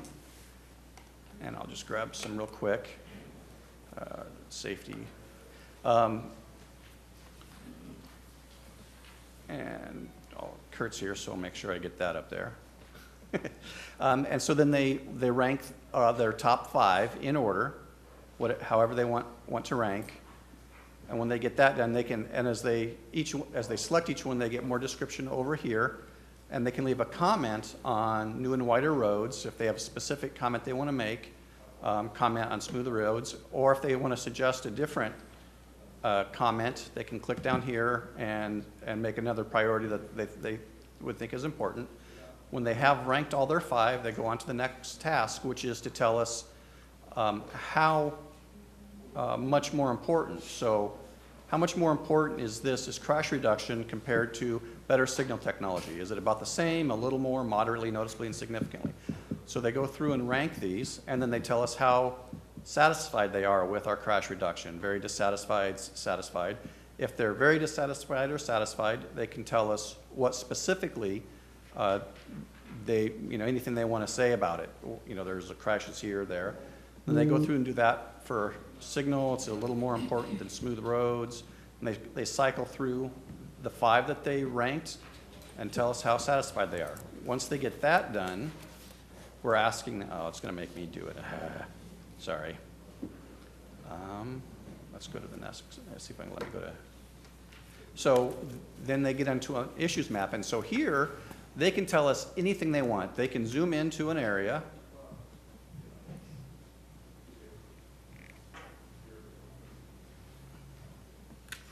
And say, drop a pin where their house is, if they want, and then tell us what they are. They work or attend school in Pasco. They work in Pasco or live in Pasco, work in another community, and provide any other comment that they want about that. And then they can drag a pin and say, you know what, I know of safety problems here. And the concern here is that the intersection, there's a lot of intersection crashes. They can put another pin here and say here, there's a bicycle issue with bicycle safety there. Roadway issues, they can drag and drop a pin to show you need to widen this road and fix the intersection, build a new road here, add turn lanes, use new technology, so they can put in any other comment they want. And they can do that with transit, biking, and walking. So anywhere they want in the county, they can zoom to specific areas, Port Ritchie, and tell us, that we want an underpass. I miss where it is. An underpass in any location. So we'll be going out for this public comment for 60 days, is what 45 to 60 days. I'm honestly hoping to get 10,000 comments back. I'm working with the PIOs in the municipalities, with the county, with FDOT, and so we're gonna have this out on the web. We're gonna make little business cards to hand out for people to comment, and we're hoping that this will help us with goals, help us with how relatively important the goals are against each other, because we know all goals aren't the same, and then get specific information on project locations and satisfaction, where our project area is and what are we doing good and what aren't we doing good. So are there any questions on this item? Questions, Mr. Castro? Commissioner Mariano? Yeah, Craig, what are you going to do about social media as far as getting the word out? We're actually looking at buying ads on Facebook. We're going to go out, worked with Tambry, all the official websites from the police, from Pasco County Schools we've talked to, because they send out weekly blurbs, so we're going to hope to get them to drop a link in their blurb that they send out every week during the poll period. My goal is to have, if you're on the social media, Facebook, Twitter, whatever it is, that these are, the link is for this is there, so they can click on the link. This, the other thing I forgot to mention is this is set up to do on phones too. It's not just for computers. It's actually, we have some limiting factors that we had to keep within a certain number of characters so that it can be done on the phone. So as people are standing in line in the grocery or sitting in the movie theater, whatever it is, they can be doing this while they're doing that. I recommend you make sure all of us get Facebook posts regularly. Every elected official should get it. Just let us share it to kind of let people know it's That would be legit and we need to amazing get if it you would done. help us out that way. Additional questions, comments? Thank you. Mr. Casper, next. Okay. I'm sorry, did you have something to say? You're standing there. Oh. Okay. Great, thank you. All right. Where are we now? The item E, future Yep. revenue forecasting? And this is introducing the Transit Development Plan consultant. We're on the revenue first. Which one is? Future revenue. Future revenue forecasting? Sorry. So when we get all of the information, one of the things we're going to have to do is fiscally constrain the plan. We can have a vision plan of what we think we need to do, but we also have to come up with what we can afford to do. This revenue forecast is going to be somewhat different than the ones in the past because we're at the convergence of gas tax is 74% of our current funding, but it's a declining source, and with the potential electrification of vehicle fleets and technology changes, that is going to become, in the period of our plan, a less stable, less secure revenue source. So we're going to open up some discussions about other ways that we can fund transportation. We're also we're reaching the end of the useful life of a lot of roads and bridges now, so our maintenance costs are going to be climbing. So we're going to hit that interesting convergence of we need more money, but we've got a less secure source. So that's all I wanted to say on that. Well, that's great news. Just throwing it out there. Yeah, just throwing it out there, Councilman. Yeah, is that? We've seen a lot of it in the future. Okay, all right, with that, we're moving on to item F with the Transit Development Plan presentation. And I would just say, I know we're getting post on our 12 o'clock I bewitching know hour I'm in the here, envious so- position to be at the end of the agenda. Just My name, say I will do the best I can. Thanks, sir. Bill Ball with Tyndall Oliver, 1000 North Ashley Street in downtown Tampa. Working closely with Kurt and also Acela Silva is here with me with our firm today on the next major update of the Transit Development Plan. Some of you were involved in this when we were doing this 5 years ago as well. So I'm going to give you some brief information. We're also going to hand out and ask you some quick questions. This will take about 15 minutes is what I'm trying to get from you today. So this is what we're going to cover today, a little bit about the TDP and some of the key things, and then we'll ask you those few questions that we want to cover and get some direction from the board as we move forward. So what a TDP isn't? It's not a budget. It's not a capital improvement program. It's not something you're committing to today that we're going to do over the next 10 years. So what it actually is, it's more strategy.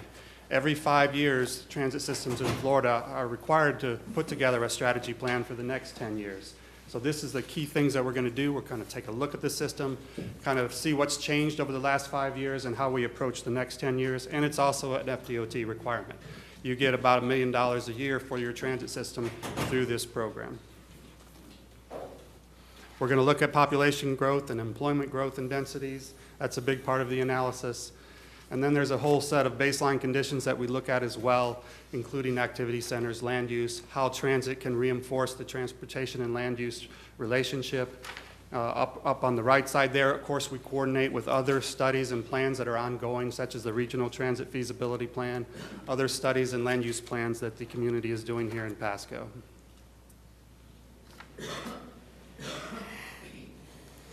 A little bit of history. PCPT started back in 1993, and they've incrementally developed their system over time today to the 11 fixed bus routes that they have today. These are the incremental improvements that have occurred over time.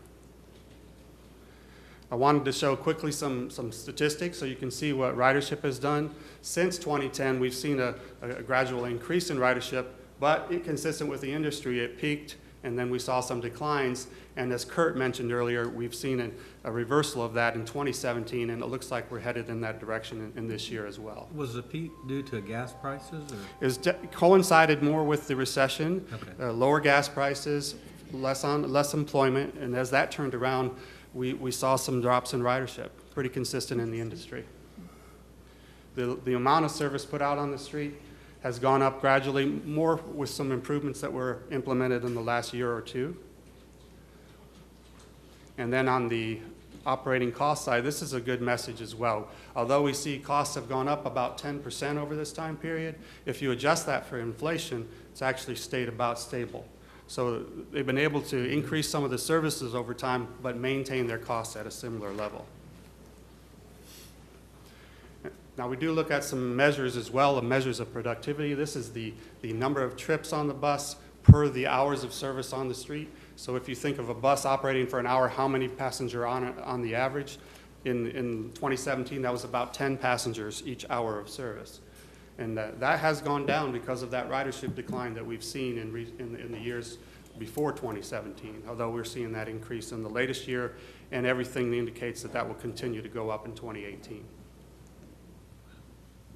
Cost per hour, again, a good message here. Costs have gone down even in the absolute terms, even more so if you look at it adjusted for inflation. And then, Yeah, Commissioner Mariano. I was just wondering, does that attribute to buying these better buses now compared to the old Bluebirds? Is that a that's big probably a factor, big or? part of it. Kurt may add to that as well, but the maintenance of those vehicles and maintaining an average age that is lower certainly helps the efficiency with which we're operating those vehicles. Is that it? Okay. And cost per trip. That has gone up a little bit, but again, adjusted for inflation, has gone down slightly if we look at that impact as well. So overall, the cost efficiency has improved. Ridership, although has declined some in the years before last year, it seems to be turning around at this point. This is in blue are the 11 fixed bus routes that PCPT currently operates. And this is the 3/4 mile area around those routes. This is the area where if you have a disability and can't use the fixed route, then PCPT must provide that door-to-door service for those passengers. Now, what I wanted to show you quickly, it's a good message about the quality of service that you're offering and how it changes by route and throughout the day. So for example, this shows frequency of service. How often does a bus come by the stop on each route? The only route you have that has 30-minute service is on Route 19 on US 19. And then the green routes that pop in, those all have 60-minute service. And then I'll add in the regional connections, which there are 4 now. We have on Bruce B. Downs at 41 into Hillsborough. They connect in Tarpon Springs and Pinellas, and the connection to Hernando with their purple route. Likewise, if you look at the hours of service, we have reached a point which is good progress for people using this service for work, is that almost all of the routes start before 6 a.m., so they can use the service for a traditional work day. If you look at that peak service from 6 to 9, we then add in a couple of other routes that don't start that early, plus the peak connections that are regionally in the other adjacent counties. Midday stays pretty similar. Those connections to the south are more commuter-oriented, so they only operate during the peaks, so they don't have connections in the middle of the day. And then back in the PM peak, from 3 to 7 p.m., you see the coverage is pretty good. And even we have pretty good service within Pasco from 7 to 8:30 now, really allowing for a better coverage of the workday. And then beyond 8:30, we're only back on US 19 again. So if you have jobs that go later in the evening, there is some limitations with the service we have today. Okay, Saturday service is pretty much the same coverage. It just doesn't have as much hours and not as frequent of service. But that's much better than you've had in years past. And then there is no Sunday service. Okay, this is almost a quick test question to make sure your clickers are working. I only have 5 quick questions, so it won't take very long. And it's really looking for you to answer some questions for us to give us some direction as we put the plan together over the next few months. So this one, I'm presuming that most of you will say yes. But it really was a quick one just to make sure everybody's working. Stella, are they ready to go? Not yet.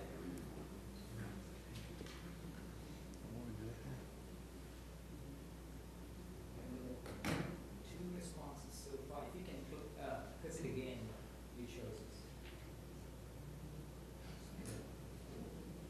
What's that? I got 4 people. Let me close it.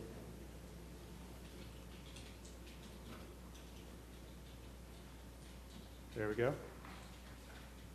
Okay, so did everybody's work? Okay. I did want to cover one thing before we ask the next question. This is the trip purpose of the existing riders. Now this data is from 5 years ago because we're actually out there this week doing an updated onboard survey. So in future meetings, we'll come back to the board with information from about existing riders, given that onboard survey that we're conducting this week and next. But 52% of the trips at that time were for work purposes.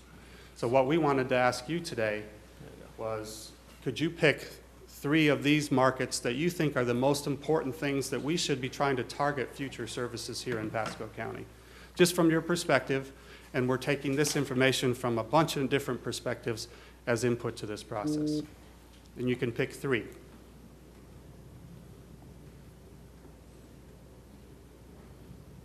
Tell me when you get that, Stella.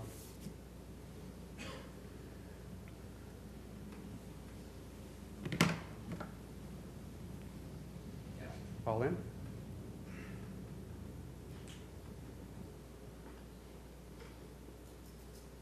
So that gives us some direction from you that we can think about before we come back to you again and how we're addressing these markets, unless you have any comments or questions about which ones were selected. And granted, some of these overlap, so that this makes pretty good sense, what the 4 that you selected, that they're pretty consistent. What did the choice rider mean? I really didn't. Choice rider, what does that mean?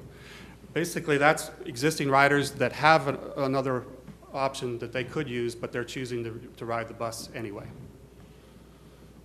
We typically use that because that's certainly a different type of service that we need to provide if we're going to attract those that choose to use the bus over their own automobile. I should have asked you the question before, but I would have changed my vote, I think, on that one. Oh, yeah? Do you think that should have been one? I would have wanted to pick. Any other comments on that? Okay. Stella? Okay, briefly on outreach, a lot of things going on right now that I wanted to quickly highlight. First of all, we had 2 workshops already at the market at Wiregrass as well as at the Government Center. Really had good coverage there, about 240 folks that we talked to during those workshops, so we feel good about that as a good starting point. The good thing about that is those are generally those that don't use the service today, so we got some good feedback from them. The next one is we're going to be talking to the bus drivers next week, getting their take on the existing service and what they hear from their riders. We're using social media to get the word out about the meetings that are available and that we're going out to them, as well as distributing an online survey that we're using as well. And then the onboard survey I mentioned we're conducting this week and next to get information from the existing riders. Discussion groups, we had one in more detail with the Citizens Advisory Committee. We have 2 more coming up later this month with representatives of social service agencies, as well as business community, medical facilities, other representation throughout Pasco County. Quickly, these are things that we've heard so far on the online survey or the survey that we're handing out at the workshops. The 2 most important improvements to these respondents, which again are largely those who don't use the service today, is the frequency of service and Sunday service. I was surprised, a little bit surprised, that we got the Sunday service response. Also know that this is a preliminary response because we're still conducting that survey. This was when we had about 150 respondents. We're up to well over 200, maybe 250 at this point, so we hope to have a lot more of those completed to use in this effort. The other bottom bullet said that a lot of the respondents, a majority of them actually indicated interest or willingness to consider higher taxes to pay for improved services. This is about technology, getting their response to that as well. The biggest response was related to the app that tells you where the buses are and when they will arrive. And Kurt and PCPT, they're working towards that, and that should be under test in the next month or so, and hopefully in place later this year on a full-time basis. So we're excited about that being available. Another one is in the far right is the regional fare system that you can do the online payment. And the Flamingo fare system in conjunction with HART and PSTA is moving forward later this year as well. I guess the only other one I'll mention is the benches and shelters. PCPT has about 60 shelters now, and they're in the process of adding 22 more. So that's really improving a lot on the system, putting those shelters on the most heavily utilized stops. We also just wanted to point out, this is the long-range transit plan from last time that was adopted 5 years ago, or back in 2014. So we're certainly using and coordinating with this, and then providing a 10-year transit plan that will feed into the MPO's long-range plan this time. So here's your next question. Which of these 3 service improvements do you think are the most important for us to consider in this 10-year plan?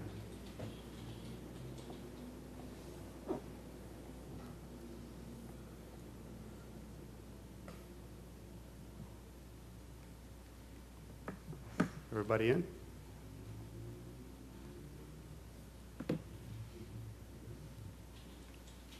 There we go. Okay. Any questions, comments?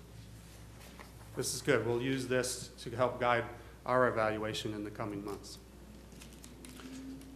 Then we have this question, which is the capital kinds of projects and other types of improvements. What 3 of these are most important from your perspective?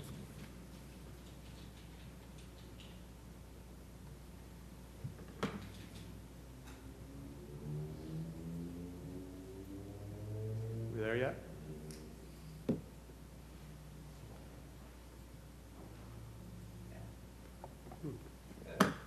This one's a little different. There we go. That makes more sense. Okay. Good. Wait a second.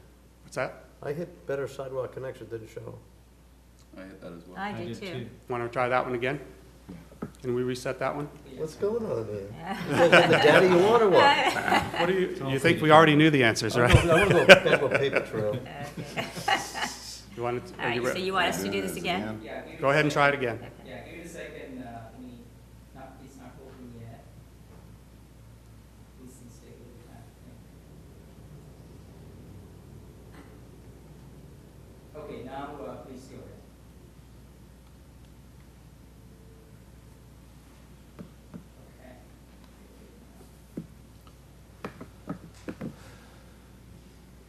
Give it a second.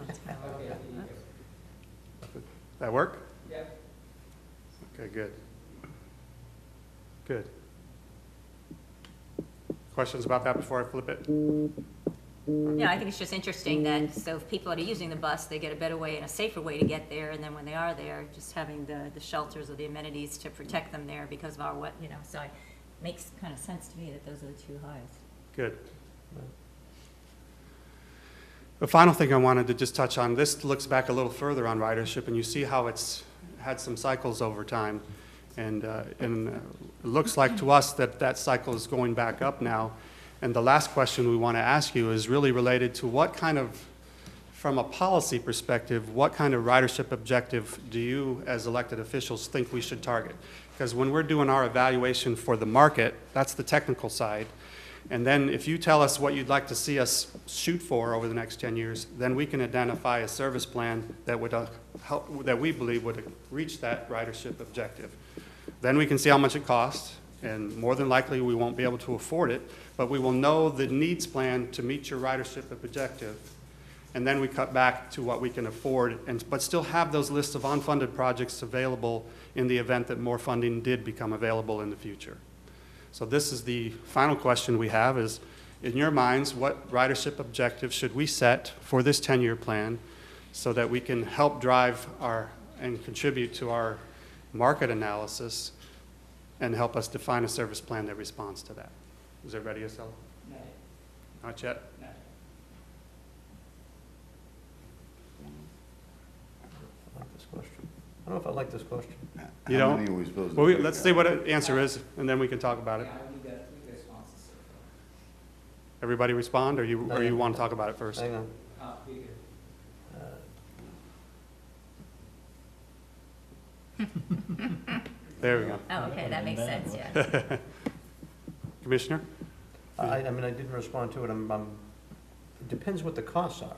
Well, that's why I was trying to caveat. If you had unconstrained resources, what do you think the ridership objective would be? That's kind of what I'm thinking here. And then we put together a plan that shows you how we believe you could achieve it, given the rider market that's out there today and in the next 10 years. Then we see how much it costs. And then we put reality to it that says we probably can't afford it, and we pull back and prioritize from there. Who runs a business that way? I was going to say, that's one way to. Come on. I think what you're seeing from there, that we all think that can be increased ridership, and I know that's in all the things we're talking about, is Right. using other forms besides just your own vehicle, so, I mean. I guess it was our way of pretty trying to set a policy goal for what you as elected officials would like to see achieved. And then we can do our technical analysis to see if it's reasonable, first of all, if it's the market there, and if it is there, what services would need to be provided to achieve it. And then put the reality test in terms of cost. I mean, and the way I look at it, I want to look at where the issues are. You know, if I think ridership at Wesley Chapel, going down 275 is going to be the way to go, I want to focus to that initiative. I want to look at trying to get a poor area like Nugget Moon Lake, maybe Shady Hills, maybe that's something as an objective, but to go just straight ridership, I don't know if that's, Sure. I don't like the question. No, this is a high-level discussion of that policy objective. Certainly, all those individual market opportunities we will be evaluating as part of the technical evaluation part of the project. I mean, so that you throw the question in there, but I mean, got no cost benefit Right. whatsoever. Sure. You've got just pick a number, and then pretty much we all should have said triple. And I think when we come back with the alternatives, we can probably respond to that after we've completed the technical side of that. Some of those measures we presented, we could say, what would the cost per trip be at this level of investment versus this level of investment? We can bring that back as part of this.